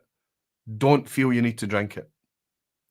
If you're not, don't waste your alcohol units or however you measure your intake or whatever. Don't waste it on stuff you're not enjoying. Push it to the side and put it down to experience. Spend your time with the things that's really engaging, that you're really loving. I think that could be another wee thing as well. Or be a Mark Watt and just slyly tip it on the floor of the pub. you stand there and hope that nobody sees it and think that you've paid yourself. Let's bring in Sevi. I'm going to see what I've been missing in the chat here, actually, because I know that I've been ignoring a lot of people tonight. So let's grab that and say, Rican Haddix is saying, I don't see foam bananas as a negative note. Just once I taste it, I can't get it out of my mind.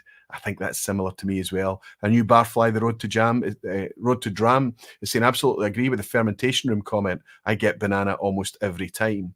And I think it depends. When you don't get banana, it's probably because I think the fermentation is run a wee bit further and you start to get those really ripe fruits and bread notes.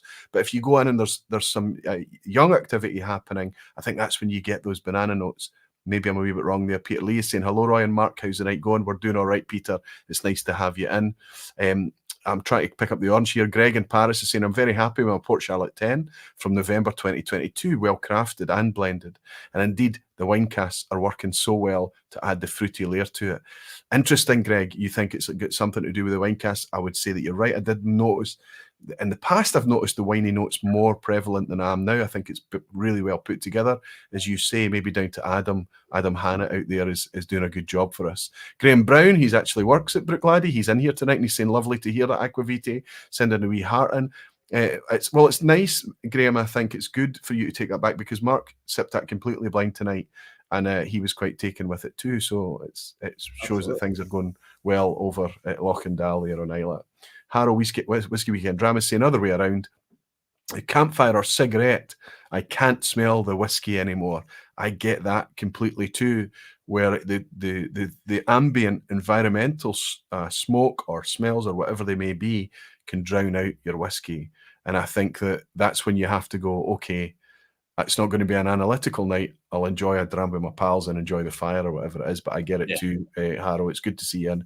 And Alice saying, Roy, I have the same issue in my right ear, but I can manage to tune it out. But now it's buzzing like a bastard. So everybody with tinnitus, I've triggered their tinnitus tonight. I'm sorry to everyone. I just want you all to know that it's buzzing for me too. It'll only take me a few minutes to forget about it, and then I'll tune it out again. Apologies, my friend. Apologies. Terrific stuff. Justin Wan is saying, wonder what percent of the tasting experience Mark would estimate is subjective versus objective for untrained punters versus trained blenders. Asking for a friend. Come on, is there anything that's truly objective, Mark? Is there? Maybe it's objective if it's smoky or not, right? Yeah, you can say, like, if someone comes to you and says, you know, bourbon cask unpeated whiskey is the most sherried peated whiskey in the world, then you're wrong. But tasting, you can't be wrong. You know, my colours are even more you can't be wrong because it's me. But like tastings, you can't. But at the end of the day, all you need to know is whether you like it or not. That's the main crux of it. But you know, we're all different. We're all made differently. We all have different experiences. Now, your sense of smell, your sense of smell is your best memory, your best at recalling memories. So you'll smell something and it'll take you back to a specific moment in your life, not my life. The classic is, oh, it smells like my granny's kitchen. Well, I've never been in your granny's kitchen. You've never been in my granny's kitchen. You know, and it's personal to you. So you cannot be told if you smell something. Yes, subjectively, there's no peat in that at all. But if you smell it, then technically you think it's there. So you're smelling it. Yeah. And I think to add to that, I think that, and I was involved in a discussion in Glasgow's pot still very recently, where I said, maybe in a clumsy way, I said, as long as you're not inventing something just because you feel you need to say something, as long as you're not just making something up, surely anything that you say to vocalize, to articulate what you're tasting or smelling is right, and it can't be wrong.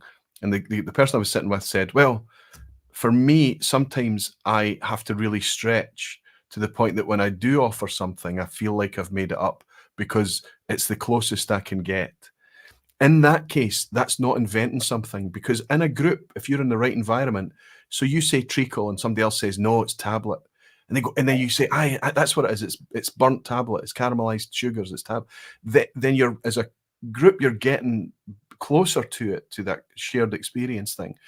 So even when I say don't invent things, but get as close as you can and be in safe company. That's where if you're doing it with a group of people, you can batter things off each other and then be like, oh, actually, no, it's as you say, it's pears. No, it's actually this, it's that. And then you go, it is this. And obviously the power of suggestion is huge once you start speaking to each other. But again, it all comes back to your personal, I was going to say development's the wrong thing, but your personal memories.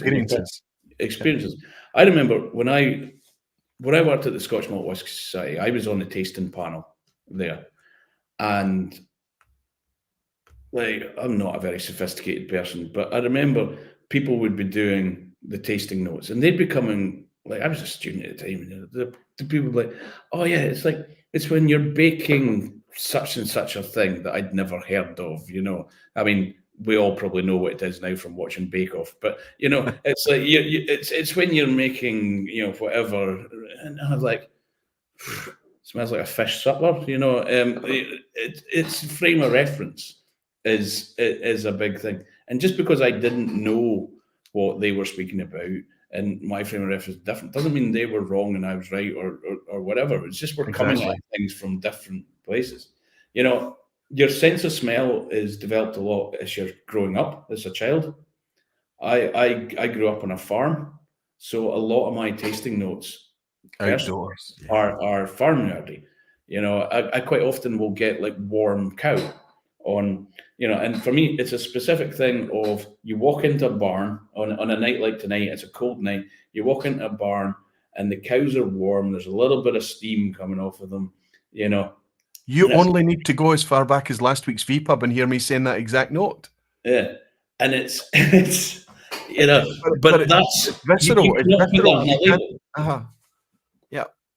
And I think this is the thing as well, the difference between tasting notes and tasting. Share what you think, you know, it's great. You've also got to remember that tasting notes are, like the tasting notes that I write are completely different to what I put on a label. Because what's on a bottle is trying to sell you something. When you're writing tasting notes for your own personal use or for your own product, you can say things that are a bit, you know, you can say, well, this smells like warm cow or wet sheep. You put wet sheep on a label, you know, I doubt there's very many people will you know. And have you got anything that smells like wet sheep today? That's right. It's not going to happen, right? It's you know, and that's why, you know, when you're tasting and tasting, you cannot be wrong. You know, you get it, share it, write it down, whatever you want to do. But also remember that when you read tasting notes that are done for backs of labels or, promotional marketing stuff, it's trying to sell you stuff. It has to be a positive spin on the thing. It has to We're be. probably going to keep it much more generic than Granny's Kitchen and Warm Cattle, because you have to keep it they're going to be keeping it things that people can relate to, of course. So it's, even for us, we only sell in 5 markets, but in previous lives have sold around the world or whatever. But I remember a Taiwanese importer, great people, and I'd done a whiskey for them. It was an Isla whiskey of some description, and I'd put germaline in the tasting note. Yeah, and they were asking about, because they were translating the tasting notes for the local market, and they're like, phoned up and they're like, what's germaline? And you're like, well, it's antiseptic cream that you put on a cut or a burn. And they're like, oh, right, we'll just change that to fruity, because interestingly, germaline is wintergreen. That's the flavour note, and germaline is wintergreen. And I didn't know that, but it's also the same flavour as root beer and other things. That makes sense. Yeah, and it just and it's whiskey that taught me daft wee things like that. So when I hear somebody saying wintergreen, I'm like, what's wintergreen? And then you hear that, okay, I'm sure there's a much more the root for it is much more scientific or something. I don't actually know the extract or whatever, but that's what it is. So there you go. Right. So we've got this tile to show everyone. You can probably predict what it looks like, Mark. We've got Sevi waiting in the background, kind of probably going, I've got something to say here. Let's bring him in. Sevi, if you're good to come in now. Let's pull this in. Why can't I bring Sevi's screen? Add to stage. There you are. Oh, okay, you're quite that. Right, I'm getting a lot of echo from me, buddy. So turn my volume down, the speakers down if you can. As long as you can still hear me, it might help us with that echo thing. Better? I don't know. No, I can still hear myself, but it's fine. I'll stop talking and I'll let you speak a wee bit here. What should I do? Should I bring up this tile, or do you want to say anything before I bring it up? Well, hopefully you can hear me okay, and yes, the internet all works from where I am.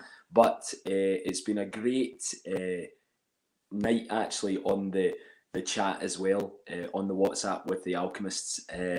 A magic night that we've had, all discussing everything that was kind of going on with the drams.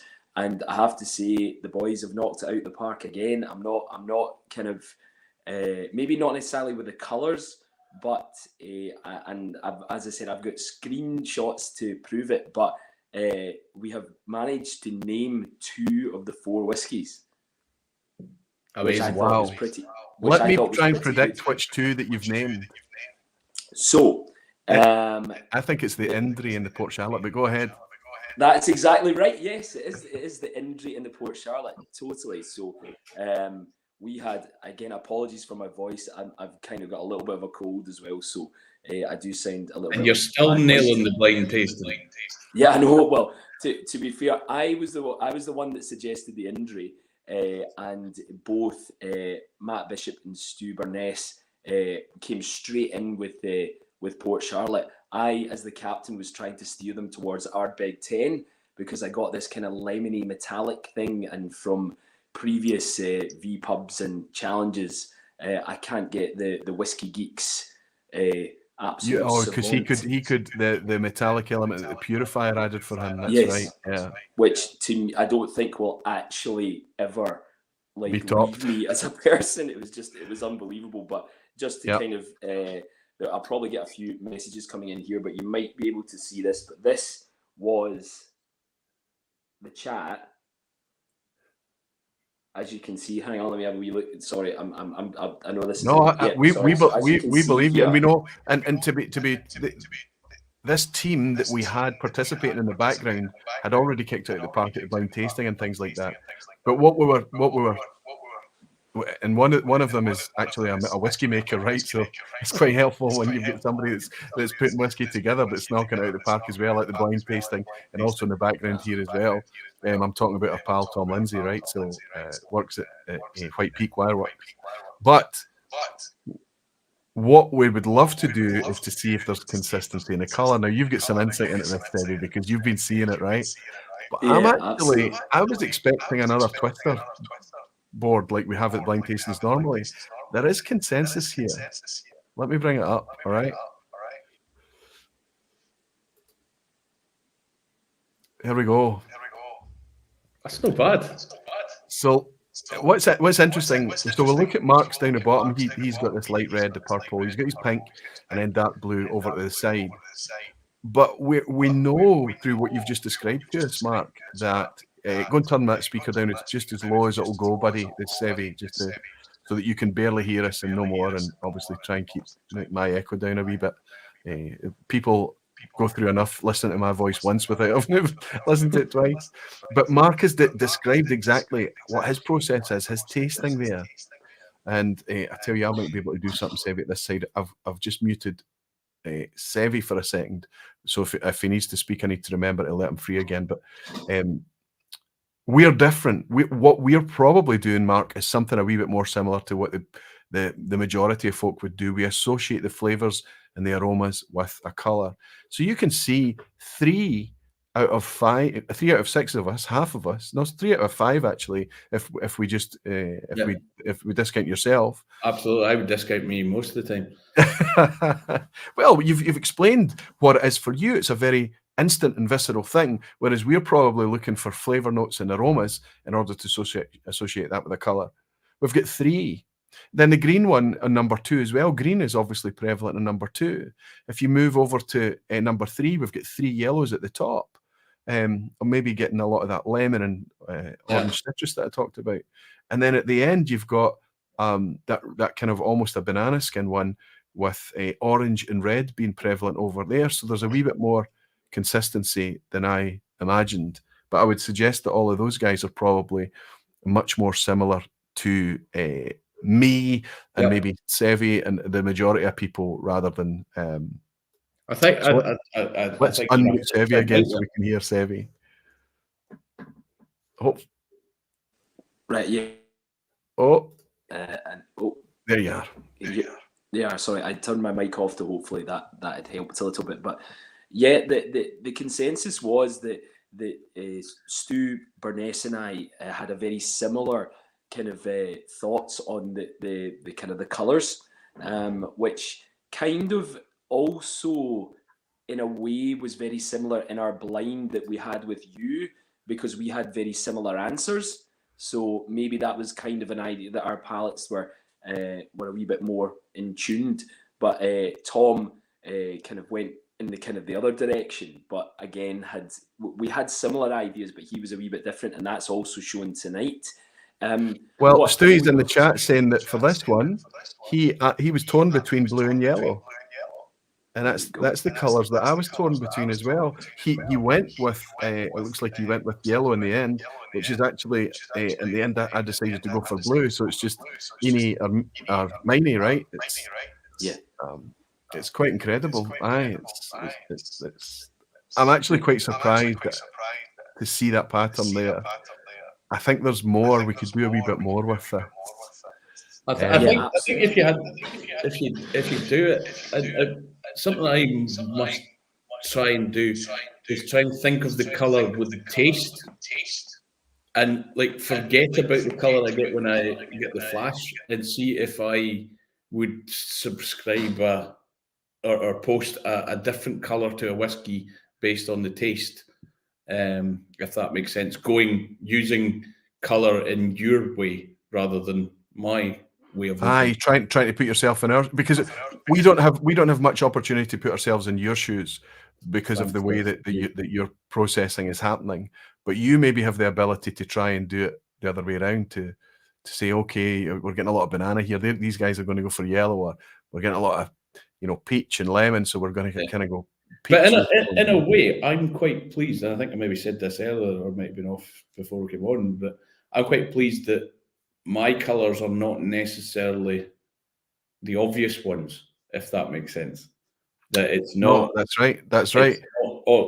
It's bananas, it's yellow. Like, it shows that it's more weird than than you think, if that makes sense. It's very unique to Mark Watt. Sevi, sorry, buddy, I'm muting you in between just so that we're not getting the echo too bad. I don't know if you've got earbuds on. The reason I'm asking is I'd like you to stay for the quiz. I'd like you to stay till the end. So if you've got buds handy, that is certainly cure it. But if not, we'll just try and patch it and work it through by me just toggling you off and on the mute this side.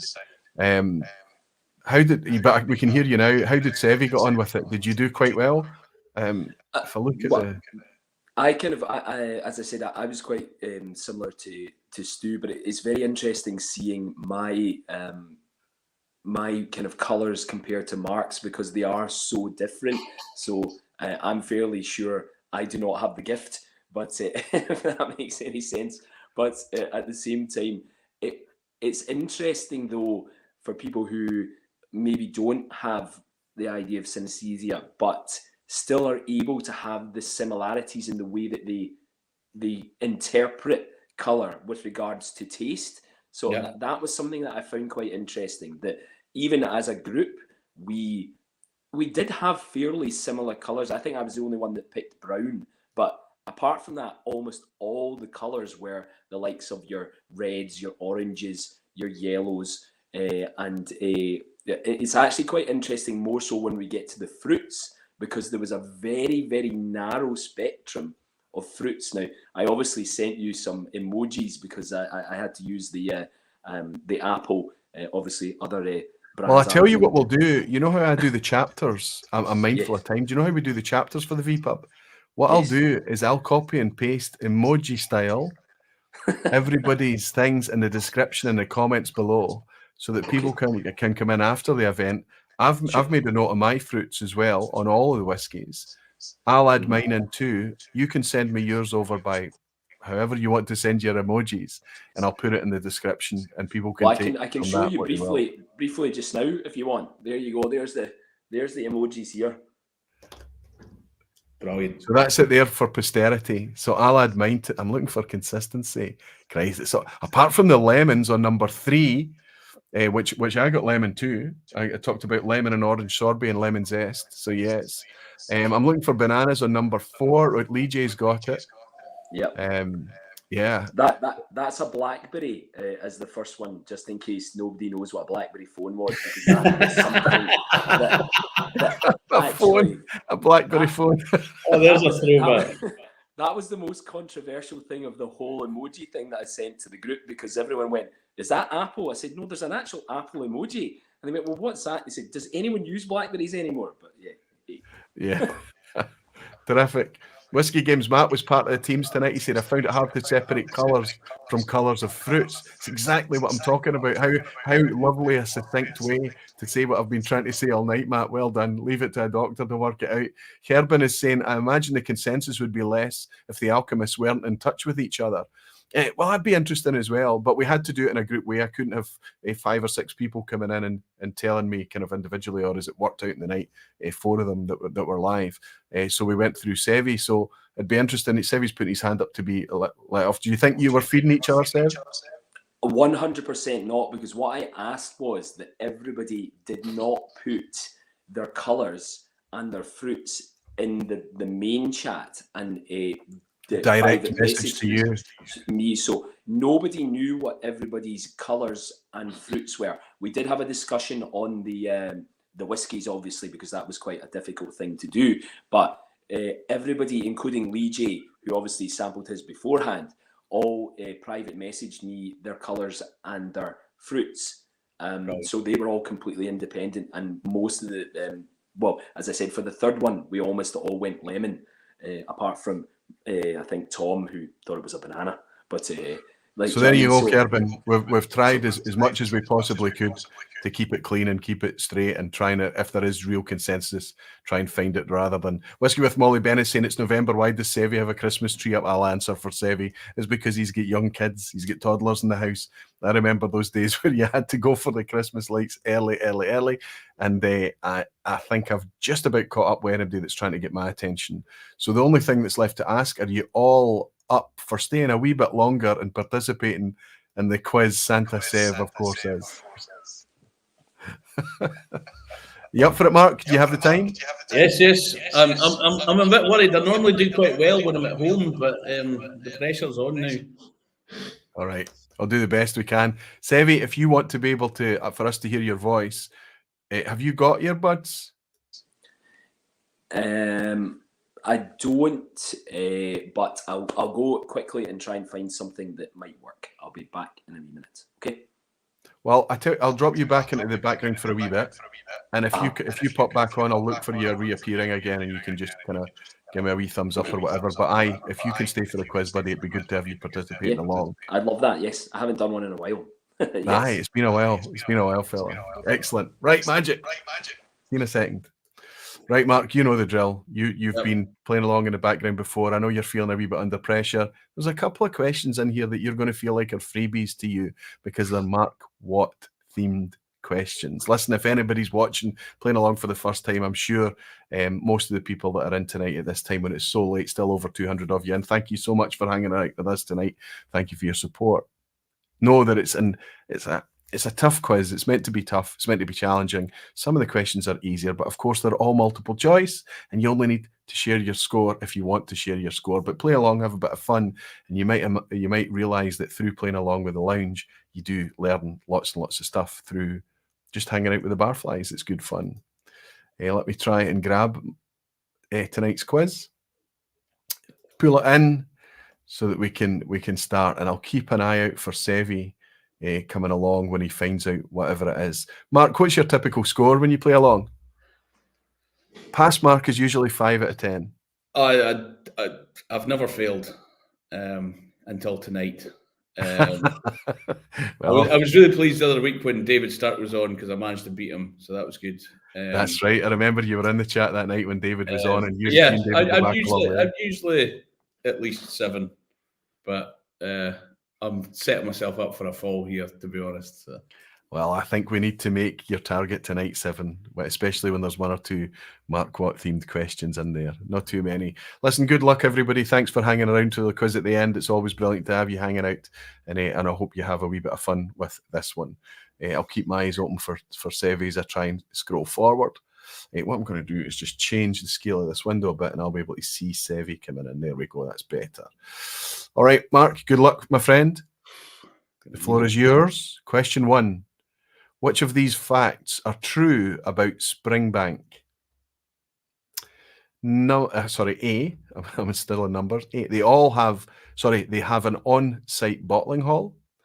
B. They employ 100 people, more or less, around that number. Or C. They provide the malt for more than one distillery. Which of these facts are true about Springbank?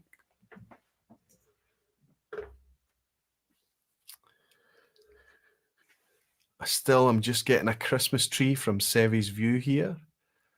So he's not managed to find anything yet. Small dram for Mark, coming from Justin Wan, saying great to be in his company. It's great to have your company, Justin, as well. Thank you so much, buddy. And thank you for the generous dram. It's a nice gesture. Thank you so much. Sevi's back. I don't know if he's got a solution. Let's see. No solution, bud? No solution. So by all means, just mute me, and I will hold up my cards as I see. Oh, terrific.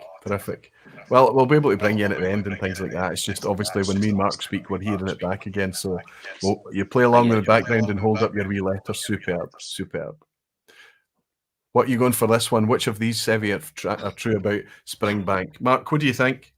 Well, they have an on-site bottling hall. I've been in it. I can see it from my house. They employ around 100 people. That is also true. And obviously, they provide the malt for Springbank and Kilkerran, and once for my own little home still. So, but that's a whole different story. So yes, all 3 are correct. A wee bonus there. So yeah, a freebie to start with, an easy one for everybody. So do I get 3 points for that? That's right. You can take as many points as you like, but the idea is that nobody goes home from the quiz at the end. Certainly not tonight. It's a guest session, especially with a donut. Everybody gets a point. So a good start for everyone. Question 2. Mark's first job in whiskey, the banana skin here, was behind a bar named after what? A nearby distillery, B, a drinking vessel, or C, a cask type? Mark's first job, you mentioned it tonight, in Whisky, was behind a bar named after what?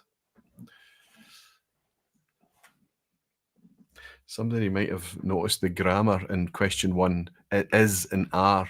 It was a bit of a clue to help people, I hope, a wee bit. Pedro is saying, have to leave now. Good evening, barflies and aquavite. Pedro, I hope you have a great rest of your day over in Brazil. You're a good 5 or 6 hours behind us, buddy. Thanks for hanging out with us while you could this afternoon, Pedro. Thanks for joining us. I think the people need to be looking for this banana skin here, Mark. Would you suggest there is a banana skin here? A wee bit, yeah. Yeah. Sevi, hold up your answer when you're ready. Sevi's going B.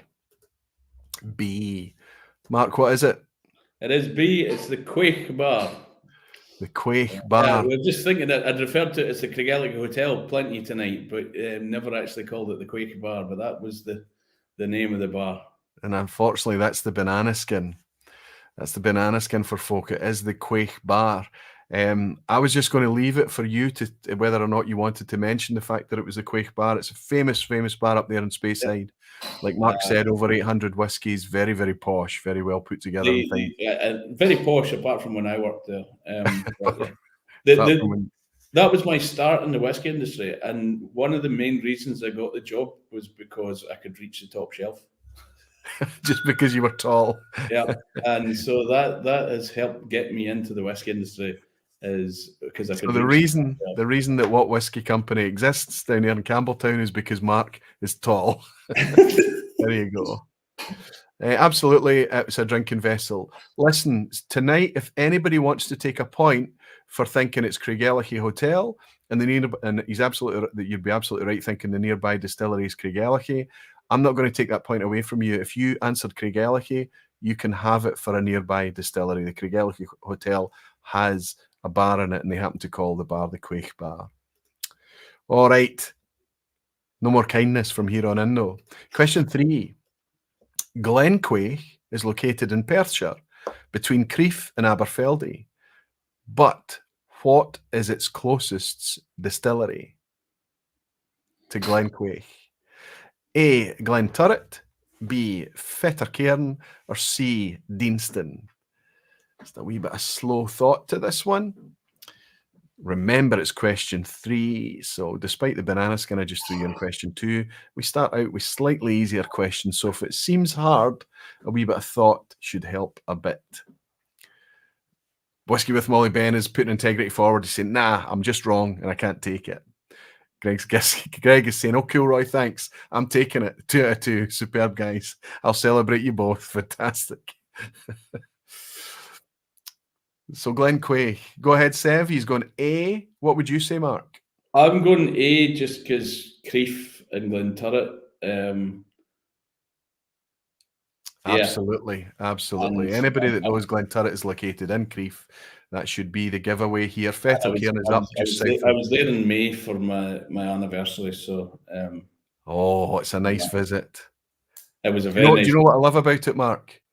They're really doing a lot of promotion of their own brand and things, and they've put a Michelin star restaurant in there and stuff. They're really trying to put Glenturret on the map. But if you sit in their bar, you can drink any whiskey from anywhere almost on the planet. Yeah, no, they've got a great bar and a great team. Hats off to them, and the people behind the bar will talk to you about any whiskey you want, and talk about their own products as well. I think it's the right way to do things. They were talking to me about my whiskey, which was insane. So yes. Hats off to them. Brilliant. Amazing. So absolutely right. Glenturret is, of course, Crieff. Fettercairn. Deanston is down in Stirlingshire, obviously quite a bit further south, and Fettercairn's quite a bit further northeast. Question 4, everyone. Glenturret's Bob Dalgarno started his whiskey career working as a warehouseman for which Edrington distillery? A, Glenallachie, B, Glenrothes, or C, Macallan? So I'm helping you a wee bit here. Pause for a bit. If you think you don't know this, just pause for a second. I used to play football with him. Sorry? I used to play football with Bob Dalgarno. Oh, did you now? Was he good at football? He was a bit of a tough tackler, that's all I'm saying. He's not bad at putting a sherry cask whiskey together, I'll say that. I'll say that. Okay. He was a window cleaner before that. Seriously? Yeah. Incredible. Incredible. Barman to whiskey company owner. One of the most well-known blenders over the last couple of decades, right? It used to be a window cleaner. It's just whiskey. Is there anything it can't do, Mark? Right? Right, Sevi, let's see what you have. Mark, what are you saying for this one? I'm putting down Macallan. Absolutely. There was a wee bit, obviously Glenallachie's never been an Edrington distillery. Glenrothes has been and it is again, but we're obviously 50-50. We're looking for the obvious one. Macallan, he became the whiskey maker at Macallan, and he's now at Glenturret, as I say there. Question 5 is a picture question. And I want you to tell me what I have expertly photoshopped out of Graham Fraser's picture. Now, you don't look too close at the photoshopping there, but it's fine. There is something being removed from the picture that you see there, okay? And I'm going to ask you what's been removed. Is it A, something made of oak, B, something used on a farm, or C, something found in the sea? And I'll go back there just to let you pause for a second. Have I removed something made of oak, something used on a farm, or something found in the sea? Justin Wan is saying, haha, I love the effort, Aquavite. Well, there wasn't. That was probably like, if I spent more than 60 seconds on that Photoshop job, I'd be surprised. Literally just wipe it out. Okay. Sevi and Mark, go ahead. I'm guessing C. I've no idea. Sevi thinks it's something used on a farm. Mark says something you found in the sea. The crowd are unanimously C. And Sugar Kitty's saying D, something you wouldn't expect on Aquavite. No, I'll tell you that. Aye, that is a bit of that. It's Brookladdy's Yellow Submarine. Sevi's raging. We can't hear you, Sev, but we can see the body language. So there's a great story behind this. Anybody who doesn't know the story I should have known that. But I mean, I got it right, but it was a guess. Yeah, you guessed it right. You've scraped through. I think you're on 5 for 5, Mark, right? Yep.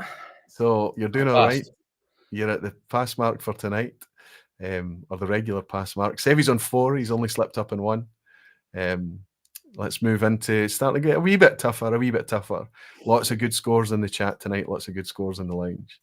Question 6. Which distillery features a glass encased wall comprising of 840 whiskies from past to present, of which I can tell you some of them unfortunately were discovered to be fake? Where are we? We're at either A, Glenfarclas in Speyside, B, Macallan also in Speyside, or C, Springbank in Campbelltown. Which distillery features a glass encased wall comprising 840 whiskies from past to present, and some of them unfortunately have since been discovered to be fake?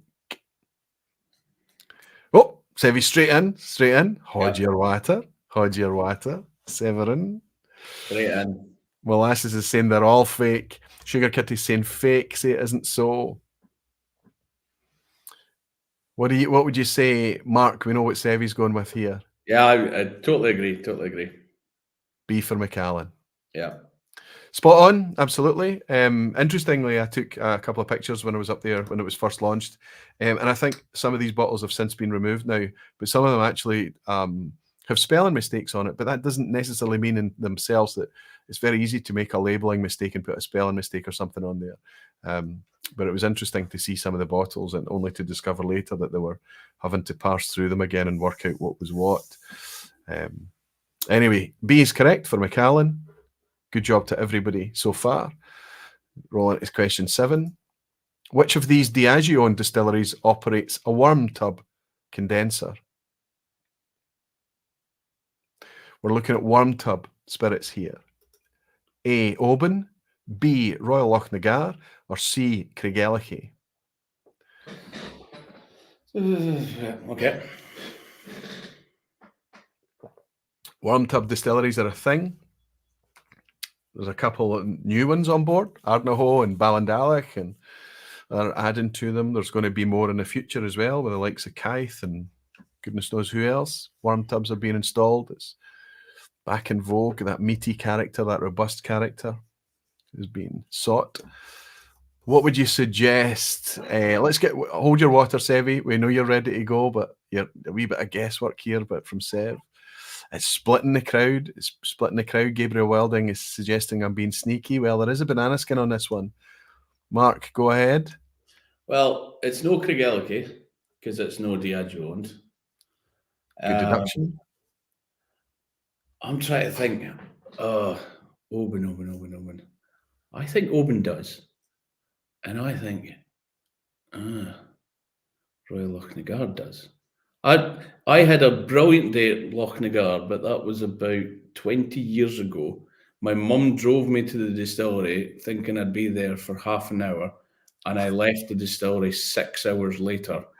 It was Mike Nicholson was the manager at the time. We had an amazing day, and I can't remember if there was worm tubs or not. Let me put you out your misery because you've already said it under your breath. They both have worm tubs. Being a wee bit generous here, you spotted the banana skin. Craigellachie does obviously celebrate its worm tubs, quite rightly so, but of course it's a Dewar's distillery. It's not a Diageo distillery. Sev, what were you going to bring up there? Sorry, buddy. You get caught out with it. You get caught out with the banana skin. Sev, I'm so sorry, buddy.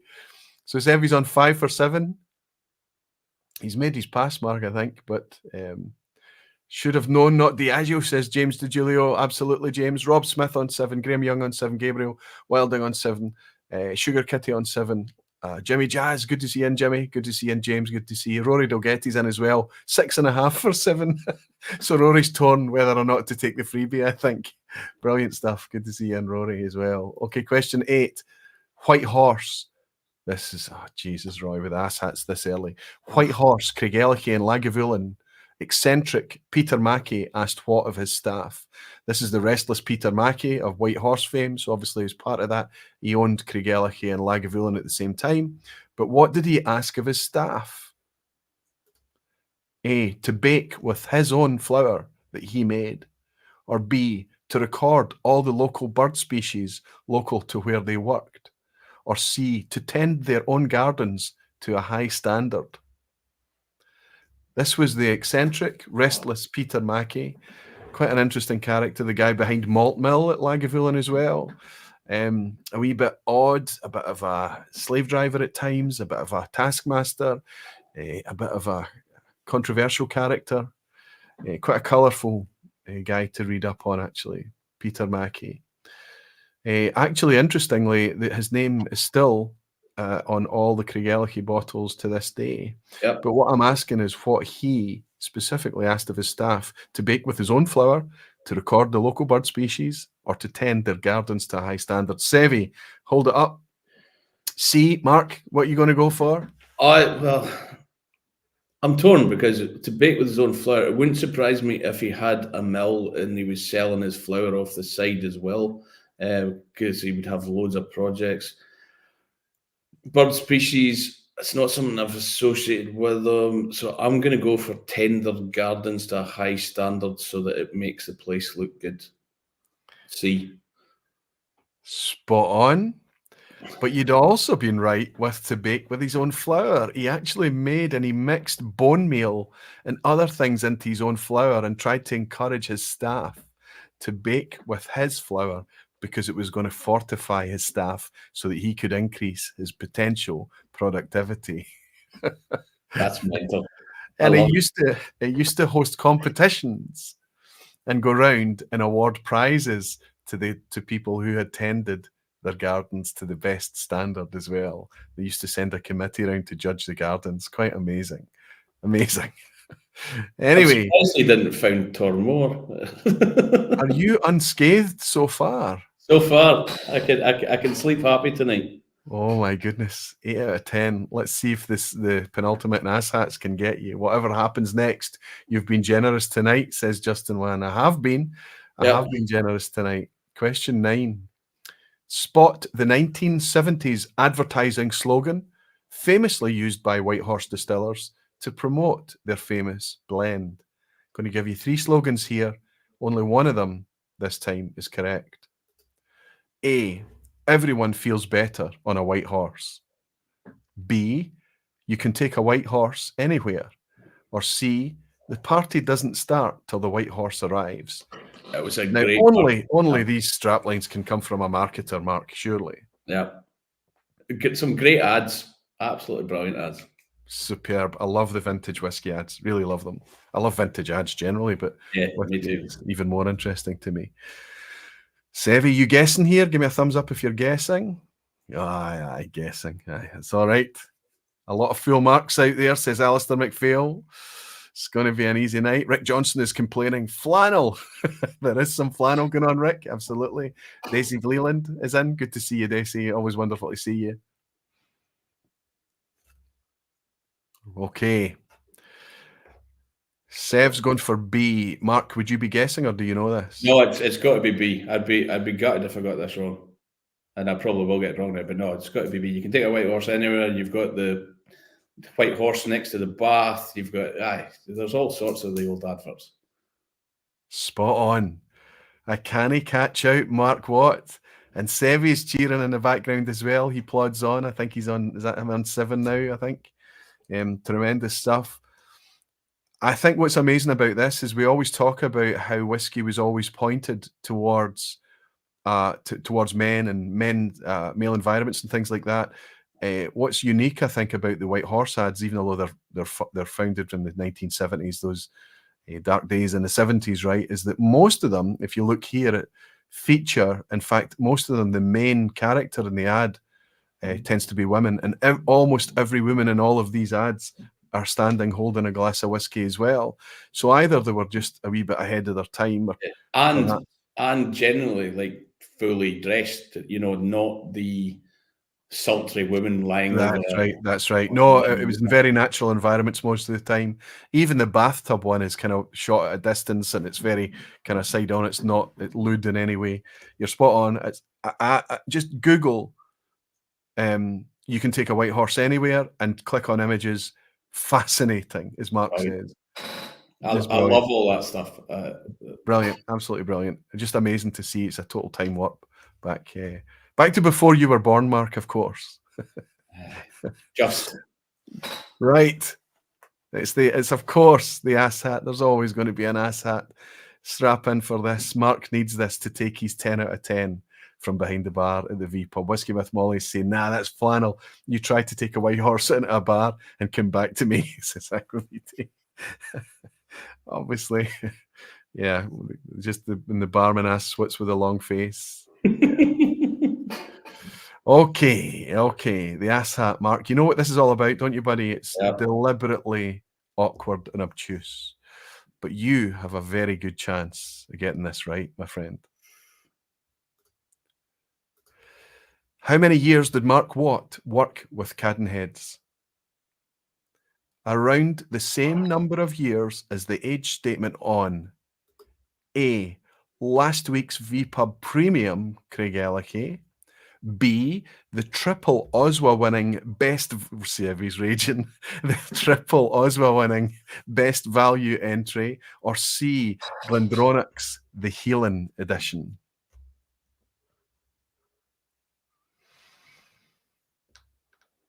Mark's staying remarkably poker-faced, cool and calm. So we're looking for a number, the amount of years that Mark worked at Cadenheads, and it's the same number as the amount of years age statement on one of those bottles of whiskey. Last week's Premium Craigellachie, or the triple Oswa winning best value entry, or Glendronach's the Healing has an age statement on it. What is it? Splitting the crowd. Some people are not going to manage it. Some people are not going to take it over the line. Sevy, let's see you first. Sevy's going for A, last week's vPub Premium Craigellachie. And Mark, you're going to go for Oh, Right. stumped. I missed last week's one, so I'm stuck. The healing is 8. It was nearly 8 years, so I'm gonna go with C.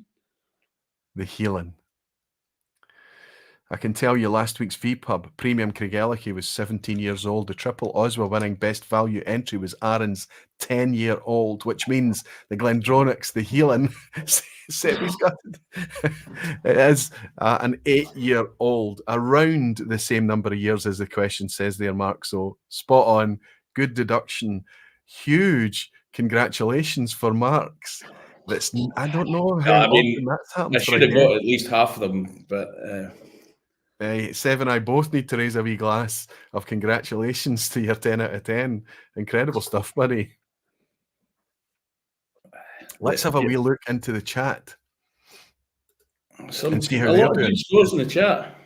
Oh, I think we've been generous tonight. Brian Cabaye scores a 10 out of 10. Jimmy Jazz on a 10 out of 10. Thomas F just missing by a point. Graham Young, 10 out of 10. Jerry Miller, 8. Peter Box, 10.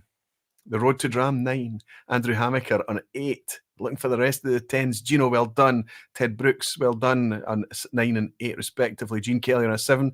Desi managed a 10 out of 10. Desi's currently running around her living room celebrating and screaming out the window. Well done, Desi. Peter Box scoring 10s. Danny Hebbington, see, you're using the 10 emoji. That's much easier for me. Helen celebrating a 10 out of 10. It's been a wee while, Helen, hasn't it, since you've had one. Gino on a 10 out of 10. Fantastic.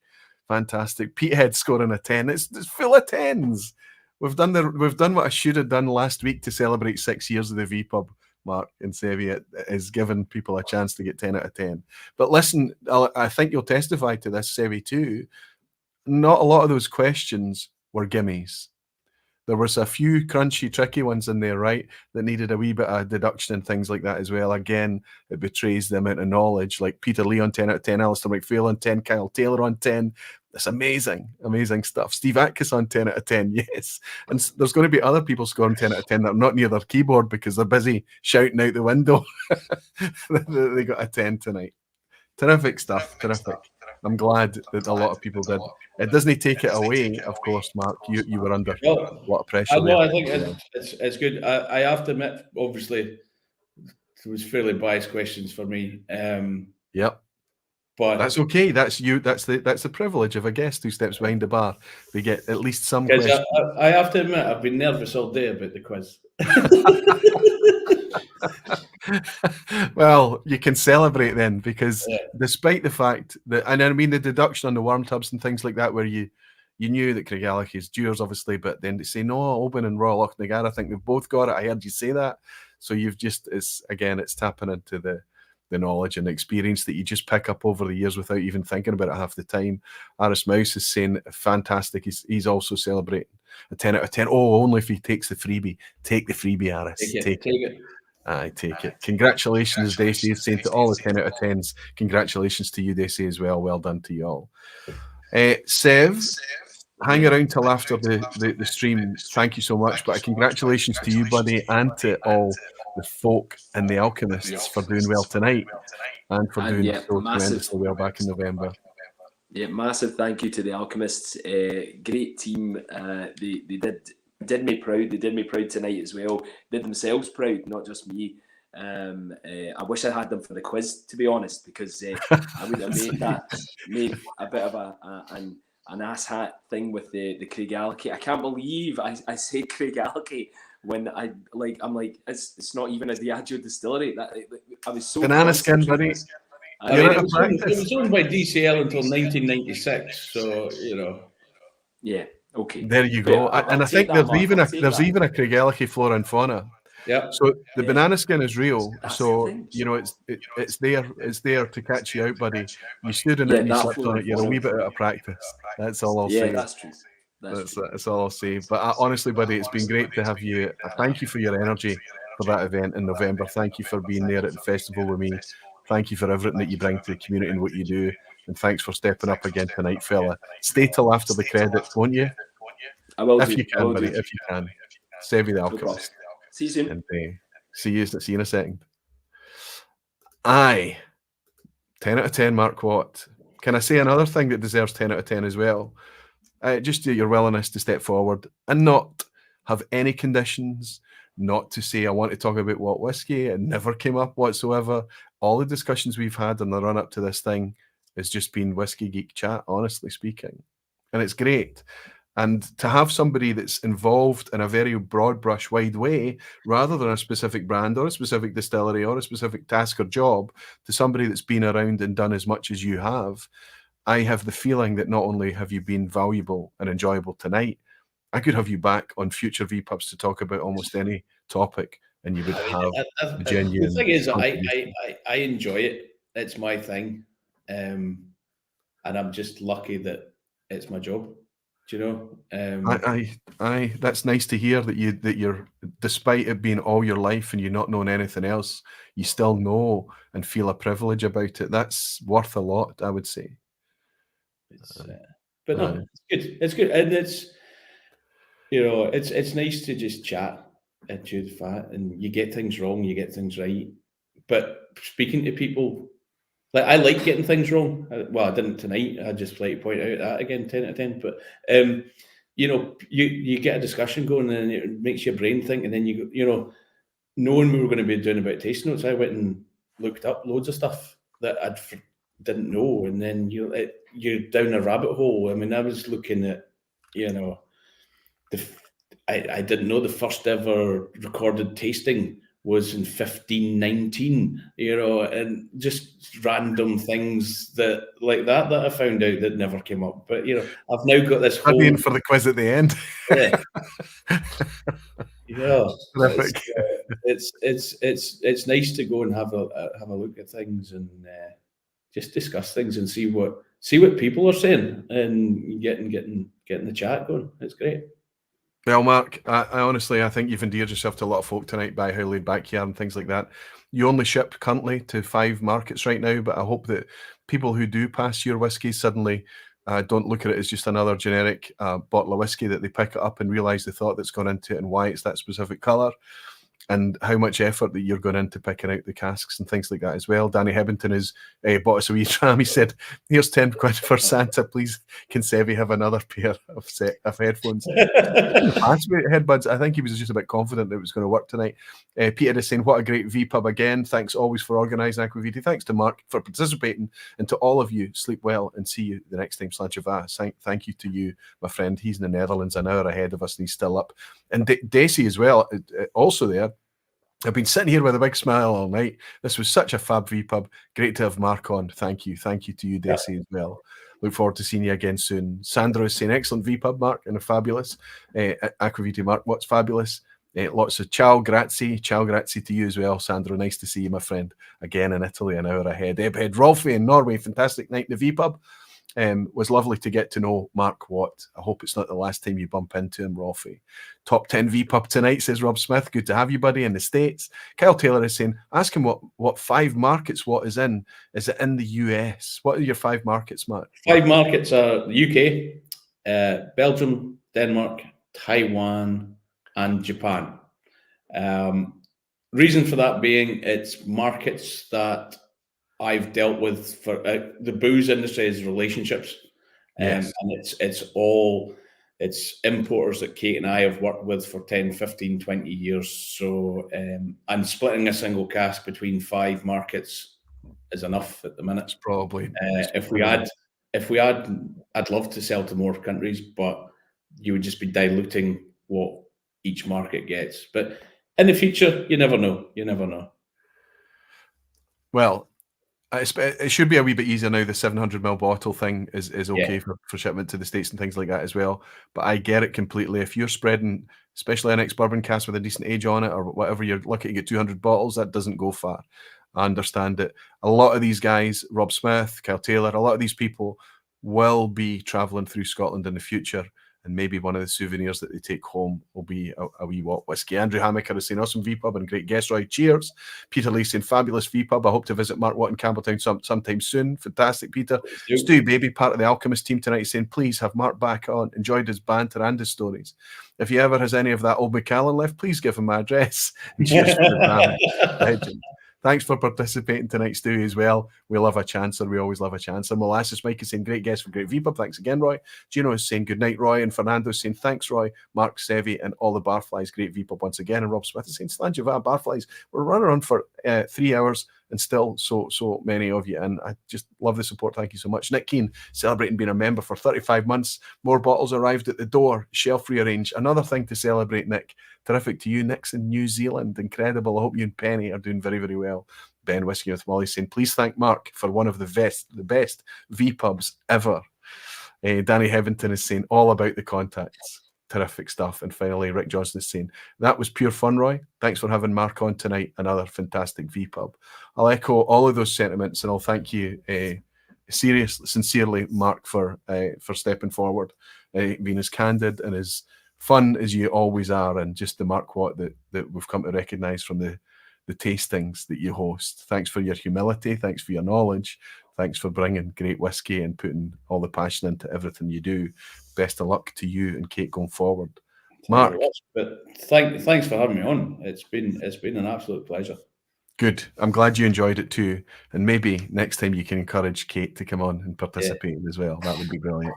We'll get Kate on, and then, as I say, she'll tell you the real stories. So. She'll tell you the real, and she'll maybe get an opportunity to bag her wee 10 out of 10 as well. Mark, stay till after the credits roll if you can, buddy. If you need to go, no problem, I understand. But in the meantime, I'll raise this wee glass to say to Mark Watt, to everything that you do going forward as well.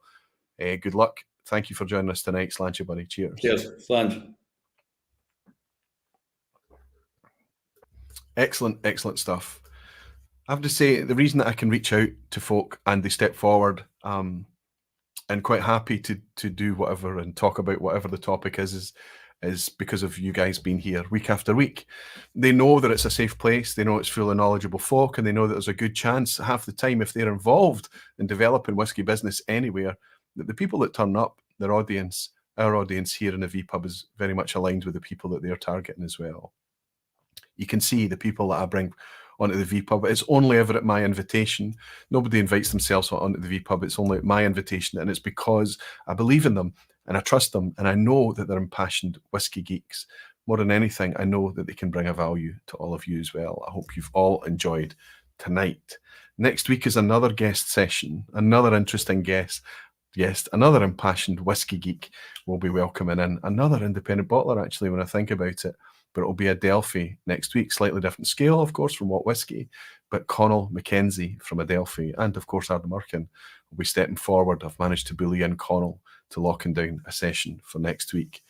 I'm looking forward to hanging out with you again for another guest session. It'll be our first in December to start the kind of wintry Christmas season going. But until then, I'll raise this glass to you all, remind you all that you're very dearly loved, and look forward to hanging out with you again next week. Barflies, beautiful whiskey folk. Until then, Slanchivata. As I sip my orangey, lemony, sorbet whiskey. Good night.